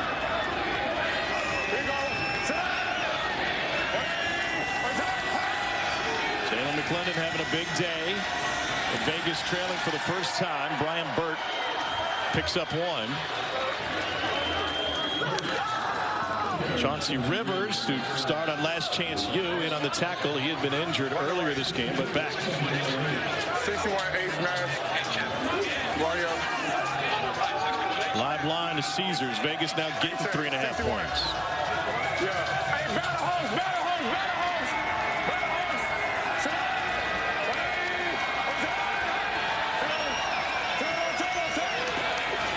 Second and 8.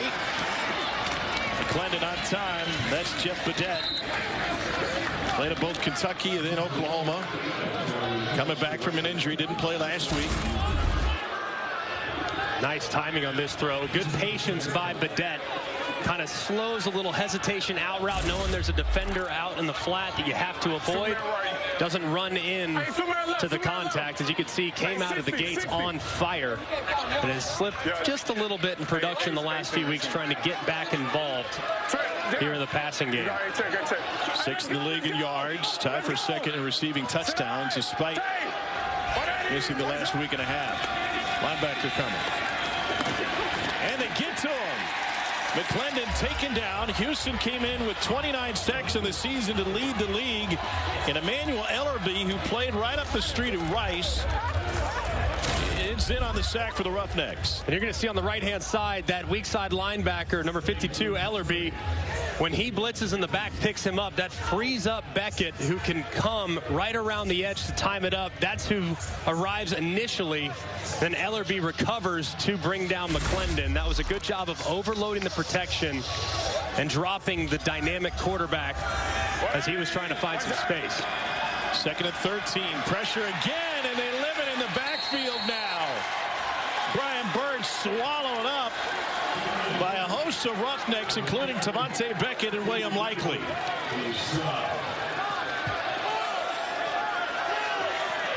And now 3rd and Sugarland for Vegas. Got to be thinking some type of screen or something here. Maybe a quarterback draw if you get a friendly look. Friendly look meaning there's not many defenders in the box defensively. So inside the tackles you count. There's not many guys there. I might go with the quarterback draw right here. Lennon to the screen. Badette dropped it. And momentum residing on the Houston sideline now. It's amazing when we talked at halftime the importance of just cleaning things up. As you can see the pressure being applied. They have a screen called underneath.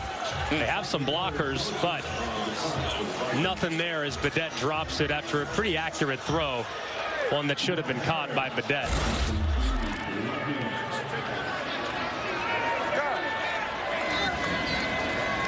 4th and 20. They punted away. Travell Harris from the 26. Ducks his way to the 40, stays on his feet, is able to get to the sideline, and high steps his way past midfield. Houston's got momentum. First the takeaway, the scoop and score, and now big special teams play. Roughnecks lead by 1. We return after this message and a word from our ABC stations. Oh, we're not worried about no quarterback. We coming after you, though. That's it. You know it? Hey, we the police. We out here regulating. You don't even look like you're sweating. Hey, man. We're the best league on the league. Yeah, hey, we the police. We run everything out here. At some point, you got to come home. Hey, y'all ready? Y'all ready? You can bad boys. What you gonna do? What you gonna do when they come for you? Boys, bad boys. You got to come home at some point. You can run, but you can't hide. There it is. You can't hide. Mike Lowry. Which of those three is Tia Leone, though?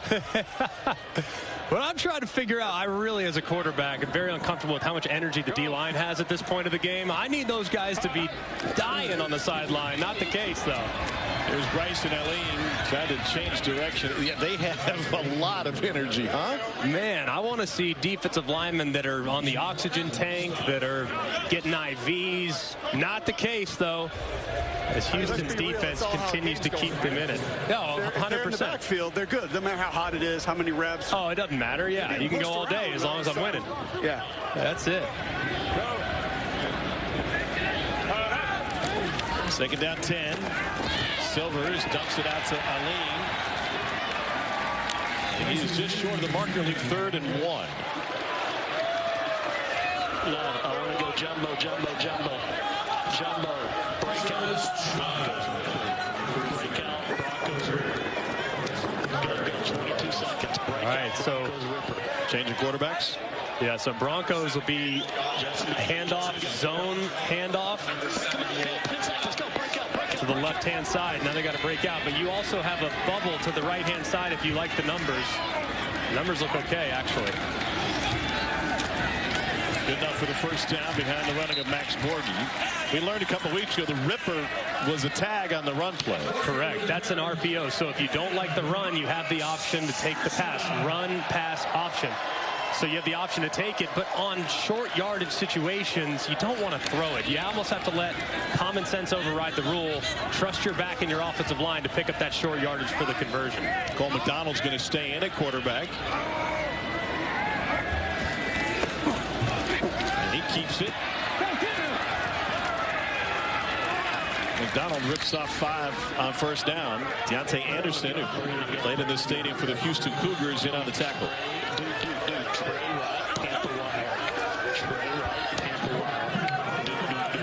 Here in Tampa, that's a trap. You're going to see one of these offensive linemen trap the defensive tackle to the play side.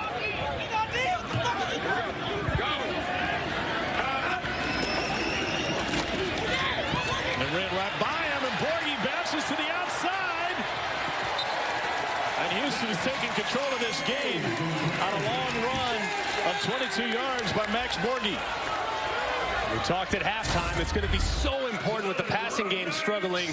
There's the trap as you see number 70, Yarbrough, kick out the end man of the line of scrimmage. Borghi goes right in behind him for a nice game. But we talked at halftime, you have to get the run game going. If the passing game is stagnant, you got to find some offense on the ground, and they've done that early here in the second half. They have neutralized number 0 for Vegas, Peter Talamoa Penu, who came in as second best sack guy in the league.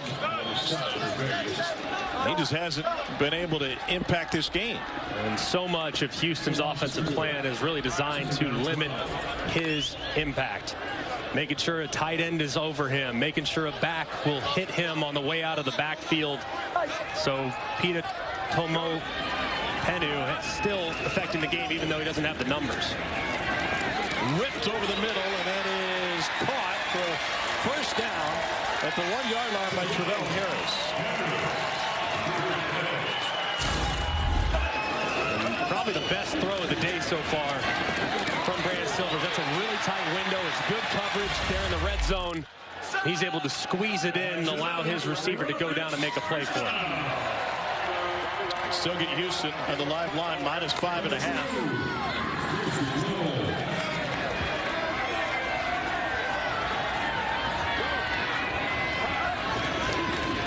Here's Borghi straight up the gut, and he plunges in for the touchdown. First offensive touchdown for the Roughnecks today. The defense has contributed too.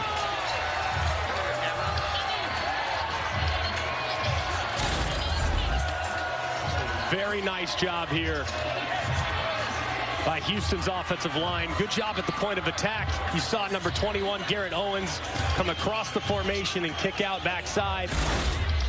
And Borghi knows exactly how far he's got to go to get it. To get the 6. Interesting they're going for 2 here. You got some action at the top. Not sure what was going on there, but it looked like a Vipers player hit somebody. That's Maurice Smith and Adam Sparks who... I think it's 26, not 28. One on each team. Smith, number 26. Giving him a personal foul for giving him the business there. Yeah, it's just going to offset. Okay. Personal foul. Defense. Personal foul. Offense. The penalty's offset. The try will be attempted from the 5-yard line. Dante Burnett in the middle of it. And you can see at top of the screen right here in the bunch formation. Got some action there. Little chatter. Things escalate a little bit, but a good job by the officials, man. Just call it on both sides, move on.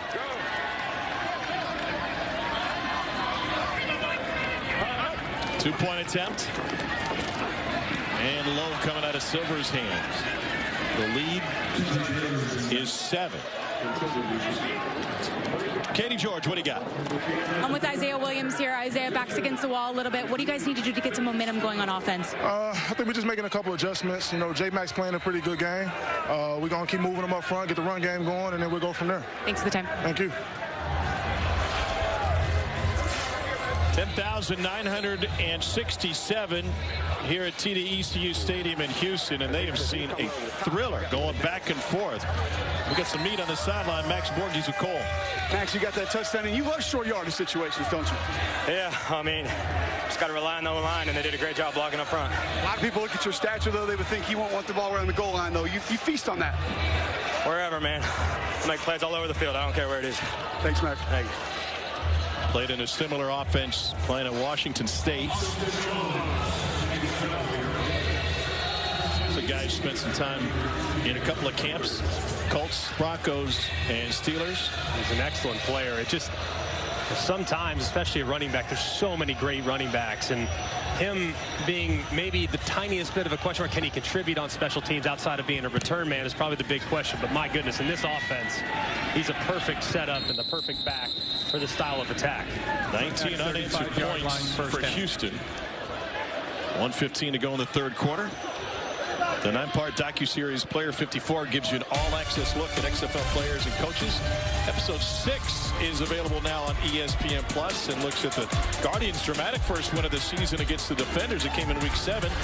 Then how DC bounced back from that loss and got ready for a Week 8 matchup against Seattle. All 6 episodes available on ESPN Plus.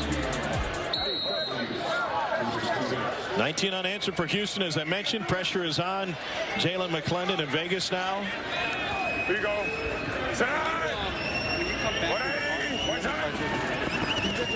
McClendon gets rid of it, and it goes for a first down to Sinque Sweeting, excuse me. If you're Jalen McClendon, you're just telling the guys, hey, man, we've been our own worst enemy today. We've had 2 balls that end up getting fumbled that they took back to the house. If we just play clean football, we've been able to move it consistently. So it's a big drive for Vegas to try to stop the bleeding.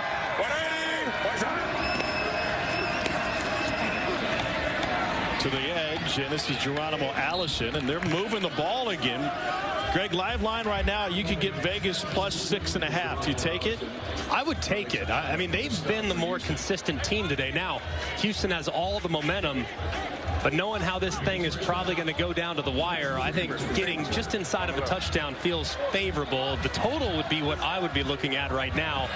Sitting at 42.5 on the live line. 44 is where it opened.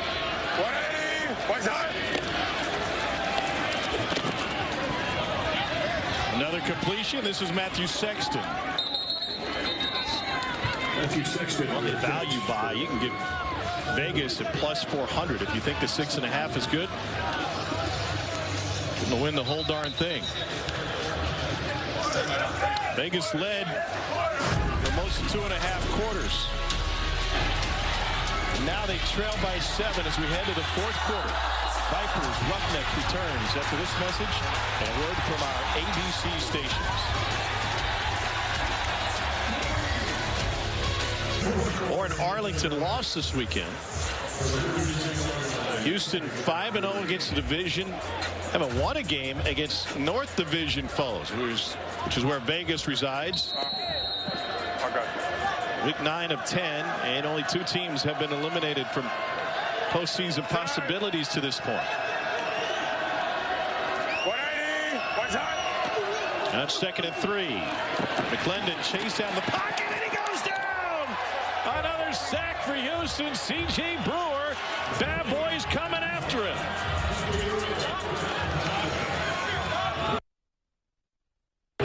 And this right here, I'm not sure what's going on with the right side of the offensive line. Isaiah Williams engages initially and then slides to the outside. I'm not sure what he's thinking.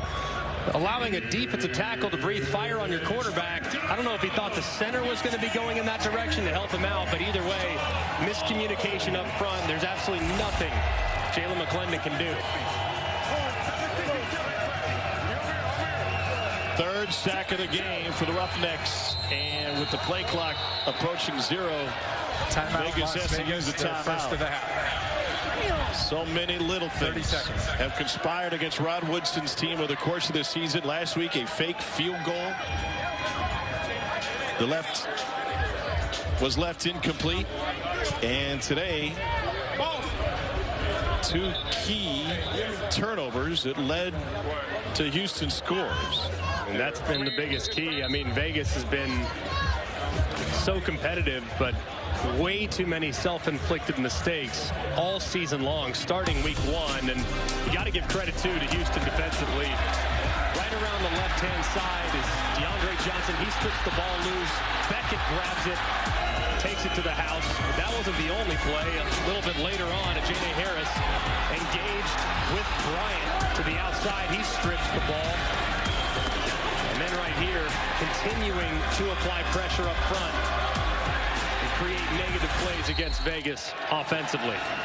So out of the timeout, McClendon fires one complete on 3rd and long.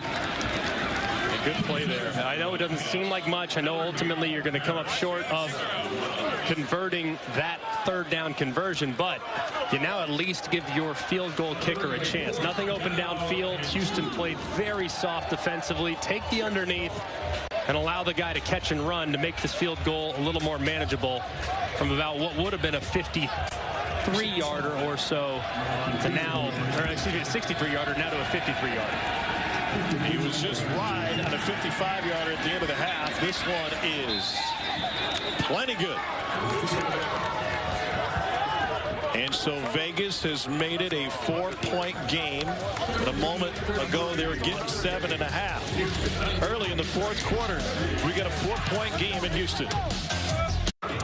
Jamar, obviously there's some frustrations on the defensive side right now. You're a veteran that people listen to on this side.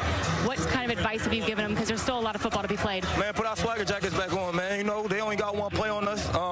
At the end of the day, it's 4 quarters of football, so we got to go out there and finish. Thank you. Thank you. A couple of takeaways for Vegas in the first half, giving them 8 over a 2.5 game span. They could use another one. After the field goal, Vegas will kick it away. Max Borghi back to receive. This kick from Sam Sloman. Just drilled one from 52 yards. Can't move until it's touched. 5 yards apart. Coverage team and the receiving team. And Borghi chased all the way to the sideline, and that will go out of bounds. And a massive touchback, which will bring it all the way out and give Houston fantastic field position here. Special teams rules encouraging returns. Free kick out of bounds. The ball will be spotted 15 yards from the spot of the kick. It's 1st and 10. To think about starting field position on the opponent's side of the 50 is just crazy, man. I mean, obviously such a huge penalty right there. Just one that absolutely cannot happen if you're Vegas and you're trying to climb out of this hole. Houston today, 7 points on offense and 2 turnovers, but 2 fumble returns for touchdowns thanks to the defense. Offense has come alive a little bit, though, in the second half. Just 4 run plays in the first half, 10 already just in the third quarter. It's Bryson Alene this time. 1-yard gain. Okay, give me this. Give me this. A.J. Smith, the OC. Yeah, I go Falcon, Falcon, trips right up, red F stream. Falcon, Falcon, trips right up, red F stream. There we go. Hey, trips right up, red F stream. On, ready?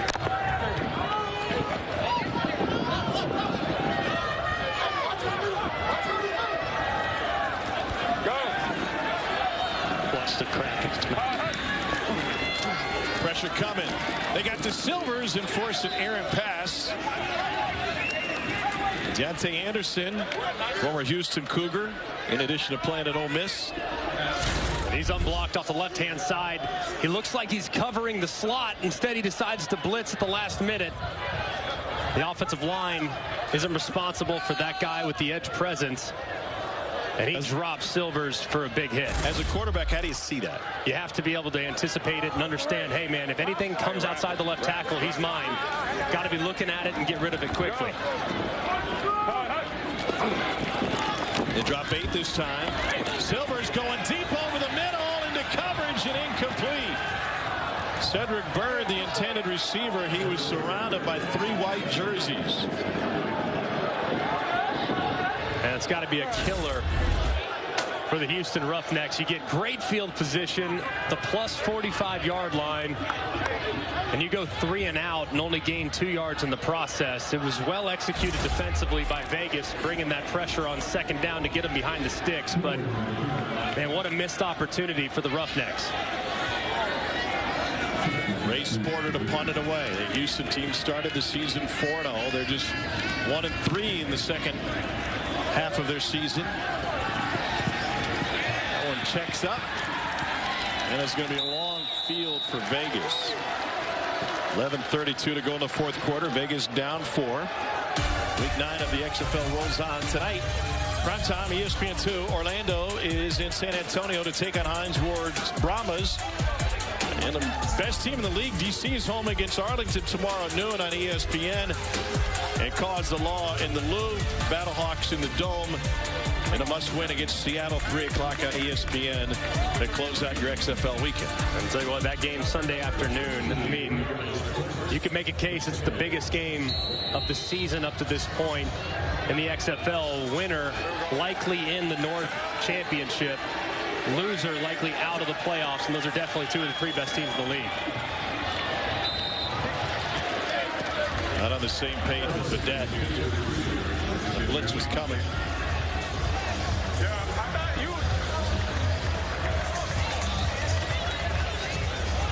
Wonder why the shot clock's always getting low here for Vegas. I mean, the receivers are always walking around. I mean, you got to get some urgency. When the receivers are walking, they're slow to line up. The communication's slow. The next thing you know, I mean, you're under 10 almost, and the guys still aren't even set. On 2nd and 10. Here's John Lovett. Does that impact what pre-snap decisions a quarterback can make? Yes, I mean, because you want to get your guys set so you can diagnose what they're doing defensively. And if your guys are still walking around, you're not in your final formation, it's tough to get a diagnosis as to what they're doing.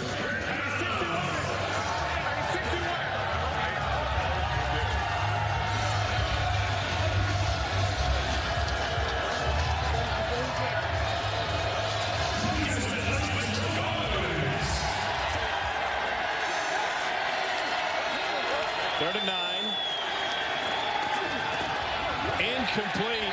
Just a hair off. Trying to find Sweeting.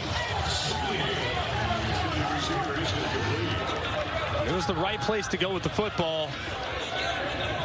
As McClendon released it, he thought Sweeting was going to just stop right on a dime, but Sweeting starts coming back towards the line of scrimmage. Is well anticipated, and it would have been a completion had they been on the same page. Just slightly off target results in a punt for the Vipers. Empty possession for Vegas. How much time ran off, though? Fourth punt of the game. Harris will have a chance. This is from the 36. Bends it to the far side. Skips to midfield. And once again, the Roughnecks are going to have good field position.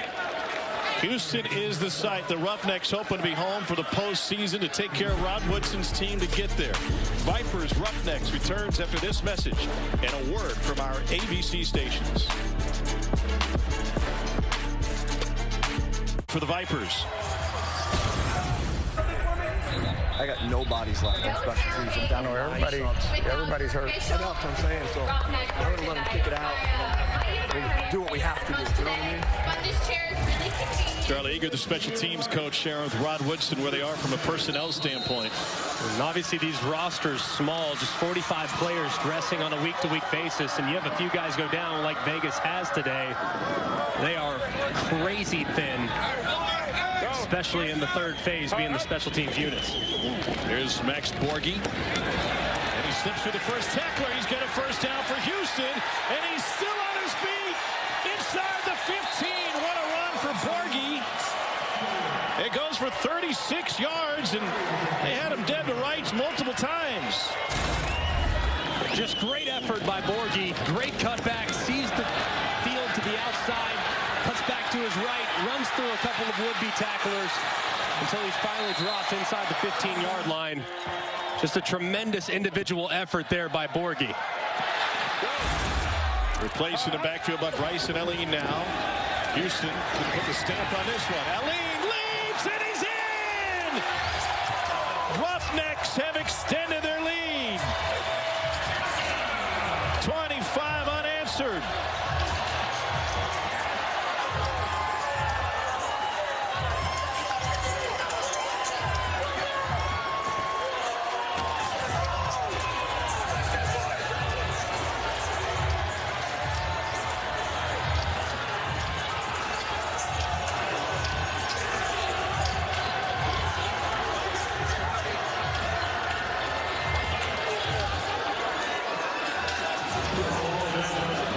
These running backs have really answered the challenge here in the second half. Both Elleen and Borghi creating some big opportunities to now put Houston in the driver's seat. What a finish by Bryson Elleen, and now the point after. And it's a one hopper to the end zone. Bryson Elleen played his college ball at Delaware State. A little direct snap. He grabs it from out in front, and he's off to the races. And how about the leap there into the end zone as A.J. Smith, the offensive coordinator, loving what he sees there up in the booth. They've on the board now twice in the second half via the run game. It was set up by the longest run of the season for the Roughnecks. Cole is up in the offensive coordinator booth. Cole. All right, AJ, take us through that last drive. For somebody who does not like a single run play that exists, you call two and find a way to get into the end zone. What'd you see? Yeah, we are feeding off the energy of our offensive line. The whole first half, our game plan was to take care of zero, you know, kind of eliminate his will to win a pass rush. And so now we had the box right there, two big runs. Great job by our running backs. But, hey, we take what the defense gives us. They want to play 4-1. We're going to pound it in there. You've had a couple formations today that you did not run the entire season. You mentioned managing zero and that pass rush. How much has that played into the success here in the second half? You know, some of those formations I think are big because it adds a gap, yet we can still do all of our spread stuff to the other side of it, and it makes him widen to where he doesn't have a, you know, one-on-one pass rush drill. So the game plan's working. We just got to finish here now. Finish like a championship team we're striving to be.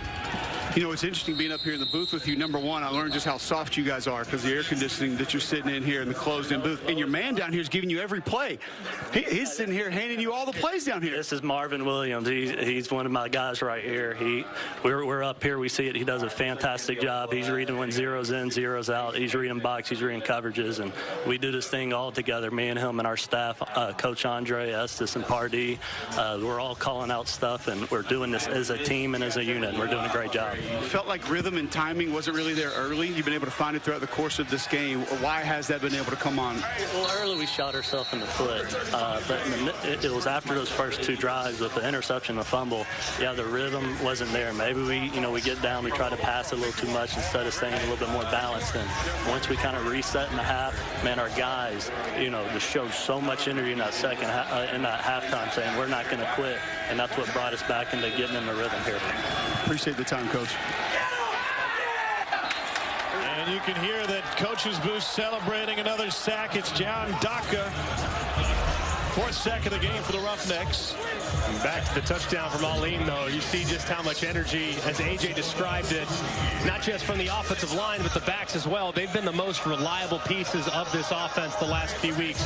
They continue to lean on those guys as Aline with a little standing back flip and a Lambeau leap to celebrate the big touchdown.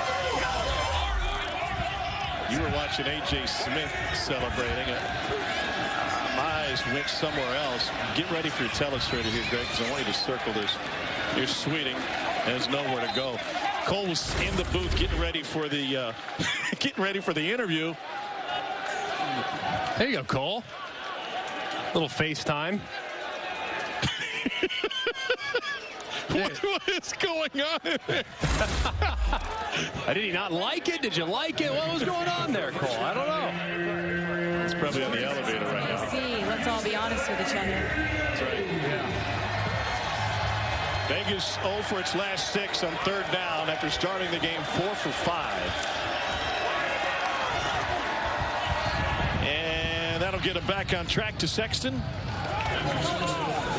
How do you, if you've been sacked, if you've been struggling on third down as a quarterback, how do you find that rhythm once it's lost?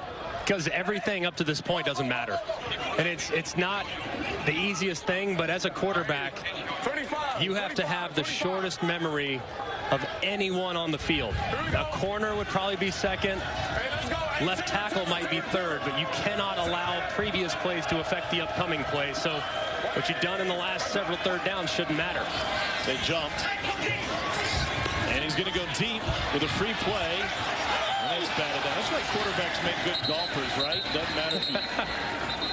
That, and it's kind of a similar motion, I guess. Rotational athletes is what we call them. May have a flag on pass interference. No flag was thrown, but a hat was.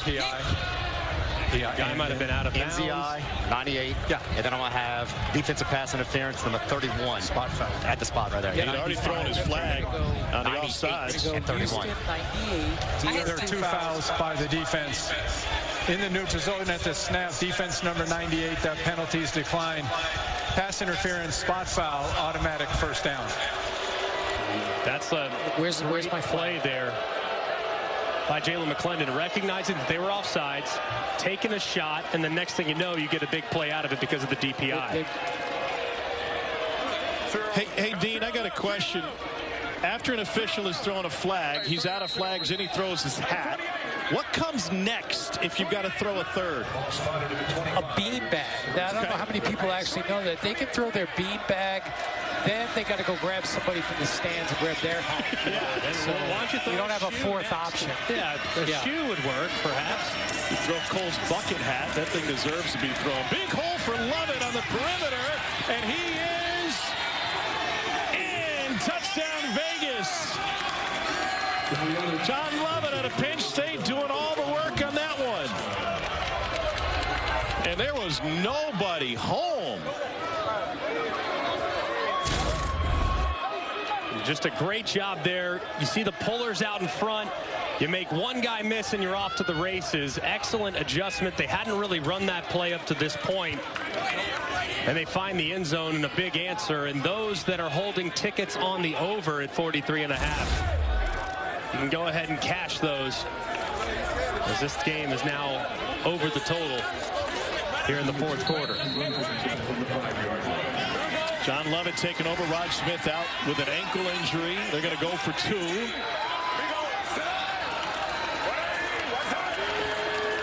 Pressure coming. McClendon, that corner, and it is taken away. What a sensational play by the Roughnecks and John Brandon. Man, how about the catch by Brandon? Timing his jump perfectly, tipping it up to himself.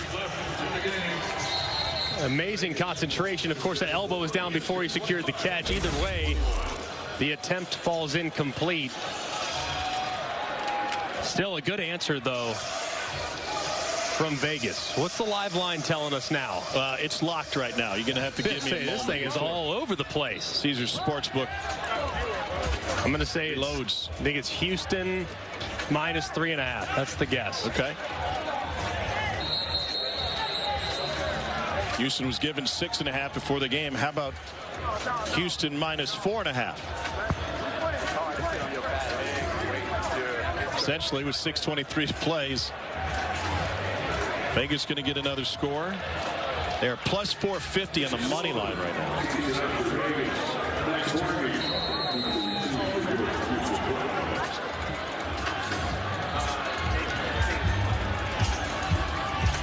Did you just punch in Vegas plus 450? I did not. No, but it's definitely worth thinking about. I don't know, with the way Houston's running it, I'd be tempted, if the price is right, to lay the points. Vegas has 2 timeouts left. Here's Borghi on the return. And Borghi bounces to the outside. Took a late hit, and there it is. Flag comes in, and once again, they're going to have tremendous field position. It was Cam Sutton. 89. 89. Late hit. After the play, personal foul, late hit out of bounds, kicking team number 89. 15-yard penalty. It's 1st and 10. Just way late. I mean, absolutely no reason for it. I don't know if he just lost track of where he was on the field or what, but that's a big mistake. John Lovett is with Katie George. John, heck of a hole there. What did you see going to the end zone? You just said heck of a hole, heck of a call by the OC, heck of a team play right there. I had to do my part to go get in the end zone for my teammates, so heck of a play like you just said. Why is your team capable of winning this game still? Because we can win any game. We got the roster, got the coaching. Just got to put it together, that's all. Thank you. Yep. Played at Baylor and then Penn State to finish his career. Here's Bryson Allen, whose 14-yard touchdown run seemed to seal it for Houston. For the big Vegas answer. 6 minutes to play and rolling. Of course, at this point, not yet super mindful of the clock. You can start to play a little bit slower, snap it under 5 seconds or so. You still want to kind of stay aggressive. Your offense is in rhythm. You've been moving the ball well on the ground. You don't want to psych yourself out by going too slow and not pushing the pace. Allen again, man, he is giving him a burst, and he picks up a 1st down. And with the Calhoun the stop. And with the defense on their heels, man, I mean, you would be thinking, hey, probably going to be looking at a 4-minute drill situation. Don't need to be in a huge hurry, but man, you see the hands on the hips for the Vegas defenders along the defensive front. I mean, they are clearly gassed. You already heard earlier Rod Woodson talking to some of his coaching staff saying, man, we're beat up, we're thin, we don't have enough bodies to even fill out full special teams rosters. So got to think it's going to be tough for them to get off the field right here. Well, McDonald keeps it. Okay, strong left, regular, strong left, Denver insert, strong left, Denver insert. Rolex. Here, Rolex, that's referencing Ayo and Teo. is protect the ball. Is referencing playing a little bit slower. You don't want to say clock. You don't want to say slow. But Rolex makes you think of a watch, makes you think of the clock. And it's really nice. You're going to celebrate with a win and buy yourself a Rolex. Here's Borghi, and he sweeps his way up the middle. Picks up a 1st down.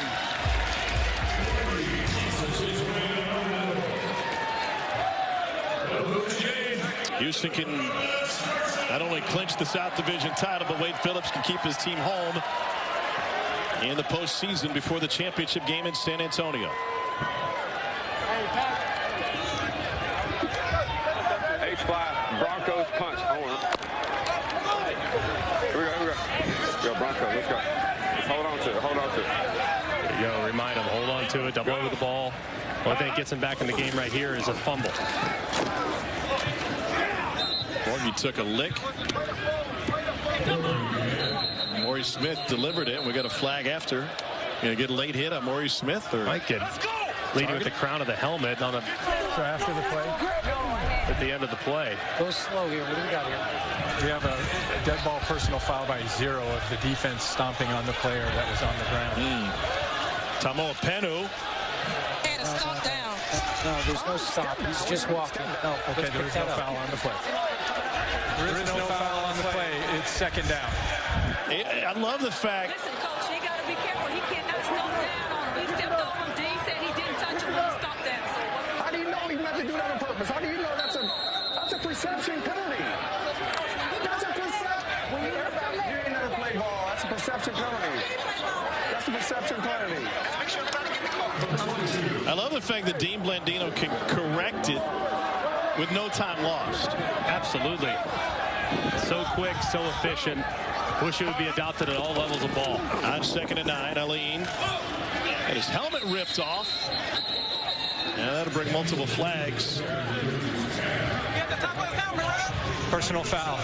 Face mask, defense number 90. Half the distance to the goal, automatic first down. Jashim Martin. As you can see on the right side of the screen, Martin with that left arm grabbing the helmet, ripping it right off of Aline. It's fortunate that without a helmet he doesn't get hit harder. But he's all right. Let's go. Let's go. First and goal, 3 minutes to play. Punch. Owen, right? Going to lean on that run game. Yeah, there we go. Over here. Hold on to it.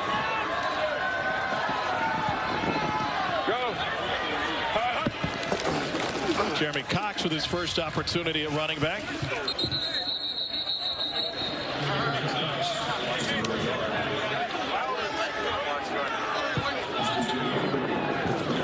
One more play before the 2-minute warning.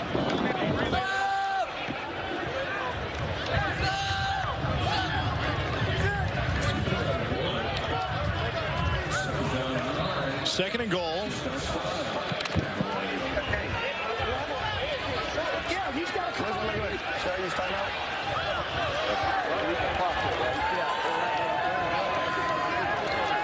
Denver. I think it's Denver. And they'll run it again. They'll take him to the 2-minute warning. Vegas came out of there with the ball, but forward momentum ruled to have stopped before Kayvon Walker took the pigskin away. Vegas trying to play spoiler, needs a stop here. 2 minutes to play in Houston. A.J. Smith and the Roughnecks looking good. The defense has done it. Allen flew into the end zone. It's late in Houston for Vegas. Here's a look at the standings. D.C. and Houston will both be in the postseason, but they're trying to clinch home fields for both the North and South Division playoffs, respectively. Houston can win the South with the win this afternoon, or Arlington losing tomorrow. Arlington can be in with a win or a San Antonio loss. D.C. win the North Division. Their magic number is 1. They need St. Louis to lose, and the Battlehawks can be in with a win against Seattle tomorrow. And then go out there, and then I'll call a timeout before we kick it. Okay? If they call a timeout. Wade Phillips plotting. 3rd and goal. After the 2-minute warning, Max Borghi stood up and taken down. Nearly lost the football, it seemed. And so with the scoring options available, especially in the point-after situation, Vegas still very much sitting in this thing. Absolutely, but you see right here, I mean, the ball almost comes out. Beasley is right there. You see the ball go down. Borghi's able to recover it quickly before it even hits the ground. A great job there by Vegas's defense. Getting off the field, a timeout called by Vegas after the fact to preserve some time on the clock, but it'll be a 7-point game. The Vipers getting the ball more than likely here in just a moment.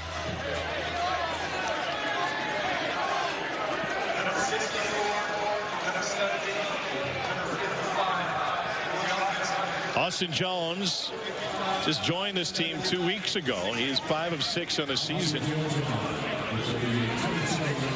Started his career at Temple, tore ACL on a kickoff coverage. Ended up as the starting kicker for Nick Saban in Alabama. From 28 yards to extend the lead.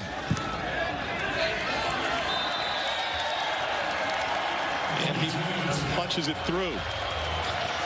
So 1:49 to play on this steamy Saturday, and Vegas only has one timeout left, but they've got an offense that's been moving the ball. Tom Hart alongside Greg McElroy, and the play that they've had in the first half was much more efficient. Their downs were much better. They've really struggled in that regard in the second. Yeah, and the pass rush has really picked up for Houston. I mean, they've done a great job. There were some plays early where Jalen McClendon was able to survive in the pocket, even though that rush was coming, and turn nothing into something. That hasn't really happened at any point here in the second half, but got to get in rhythm in the passing game here for this 2-minute operation. Remember in the second quarter, he had a quarterback run where he was kind of in between slides. We haven't seen him run much since that play. Yeah, and he kind of favored his right leg after that play. We're not sure. He doesn't look as if it's bothered him, but he hasn't had that same type of approach here in the second half as far as being willing to tuck it and take off. So going to be very important. More than anything else, though, the offensive line here for Vegas has to step up. They're down their left tackle. He went out early in the game, Demby. So Eatman slid over there to the left side, and you're going up against arguably the best pass rush in the XFL featuring Trent Harris. So here is where the pass rushers make their money to close out games like this. So offensive line's going to have to play their very best here down the stretch. 1:49 remaining in regulation. Sinkus Sweeting takes it to the 30, turns upfield, he's got a chance, lost the kicker, and he's tracked down from behind past midfield.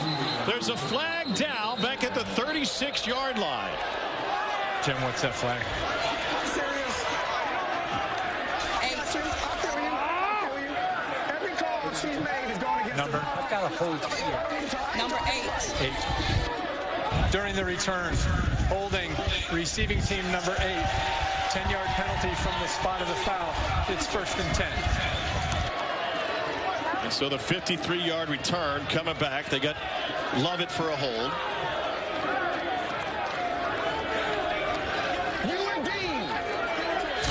Rod Woodson could challenge this if he thinks it was a bad call.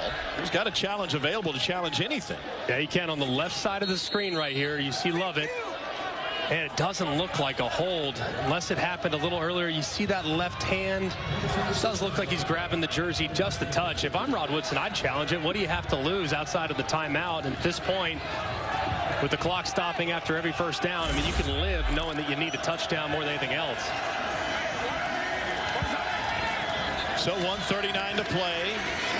Jalen McClendon forced out, goes back against the grain, and that is called a catch for Badette, and that's a first down. He's got his hands underneath it. 1:30. A great catch there by Badette. I mean, full layout to secure that ball before it hits the ground. All right, so one play and just about back to all that yardage they lost. 4-man rush. On time to the outside. And Geronimo Allison picks up the first down. Vegas is driving here. 1:12 to play. Needs to be a little more urgency amongst the Vegas wide receivers. These guys are still taking too long to get lined up, and you're in a 2-minute operation. 50.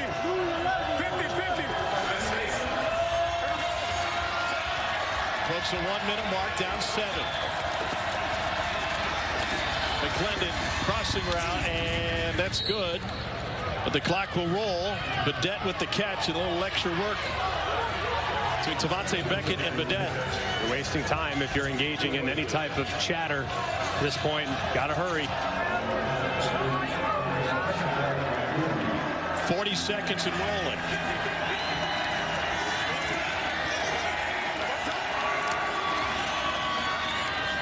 Here's Badette again. Another Vegas first down. 30 seconds left. Emmanuel Ellerbe the stop. You got to get to the line quickly, call a play immediately. Clock stops, so you don't need to clock it or anything. Not at this point. But they're changing formation. I mean, they're wasting so much time. They got to call timeout. I mean, they've wasted 15 seconds. And finally, the timeout. Rod Woodson's got to be beside himself. Final timeout of the half. 30 seconds. Come on, come here. A lot of frustration on the Vegas sideline. And that's really bad. You can't be changing formation, changing all this stuff when you're in a 2-minute drill and the clock's rolling. I mean, they're trying to go from formation strong left to formation strong right. You just can't do it. Stick with it.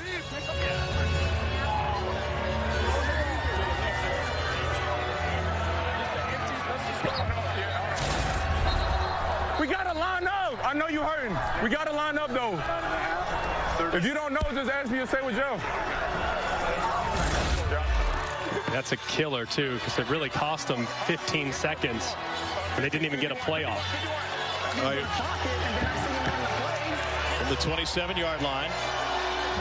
18 seconds left. Every single throw at this point has to be beyond the line to gain, so it has to be at least 10 yards. Anything underneath that game, set, match. This one's short of the stick. And he is inbounds. Clock will roll. They got 11 seconds and moving down. They got to clock it immediately. Have to clock it. And he gets it down with 4 seconds left. Come on, there's no timeout. That is a complete play on the field. One play left for Vegas. Play clock at 18. And now they'll be helped out because Houston couldn't get personnel off the field, and the Roughnecks use a timeout.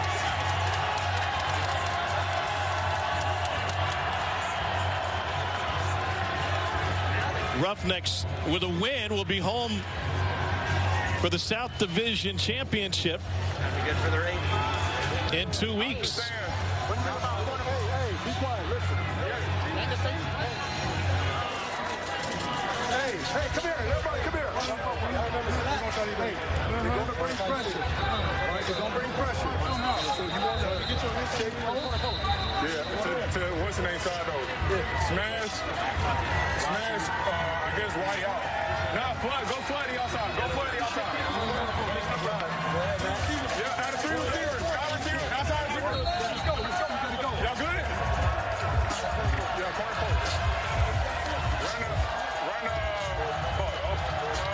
Where do you go to next week?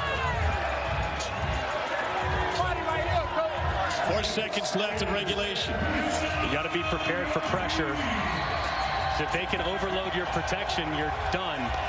Because you won't be able to get the ball out fast enough to get into the end zone. Roughnecks lead the league in sacks. They got 4 today.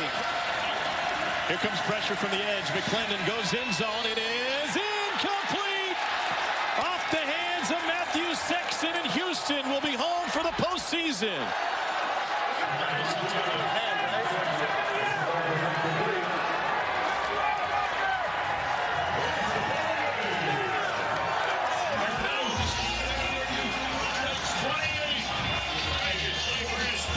The margin is so thin. Man, they got a great look. They get a good opportunity. It's going to be tight. There's going to be a collision. The ball's just a touch high. And they're not able to bring it in as Sexton has a chance at it, but it's well covered and defended. As McClendon knows that ball just a touch off target, which led to the incompletion. Vegas had this thing in their hands in the first half. What a second half for Houston. 2 defensive scores, and the offense got on track. They're South Division champs, and they'll play here at home on April 29th with a berth in the XFL championship game on the line. Their opponent for that game still to be determined.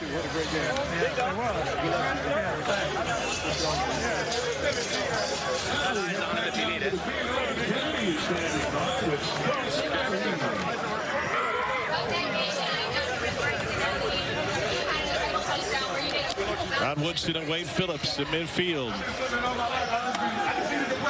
Coach Phillips, you clinched home field advantage. How does that feel? Yeah, we won our division, clinched home field. We'll be back here in 2 weeks, so we're really proud of this team. They fought all the way right down to the last play. And you had to lean on something late that hasn't necessarily been what you've been your go-to on offense the majority of the season. The run game really came through for you in the second half, especially in the fourth quarter. Yeah, that's a determination. The offensive line did a great job, and our running backs really ran hard. Thank you, Coach. You bet. Thank you. And so the Roughnecks, after trailing early, finally grabbed the lead late and held on to it. They will be home in 2 weeks to play for the XFL South Division Championship. Another one coming up tonight on ESPN2 at 7 o'clock Eastern. Coming up next, it's the NCAA Women's Gymnastics Championships for Greg McElroy, Katie George, and Cole Kubelik. I'm Tom Hart. Our final score, Roughnecks 28, Vipers 21. Thanks for joining us. Have a great weekend, everybody.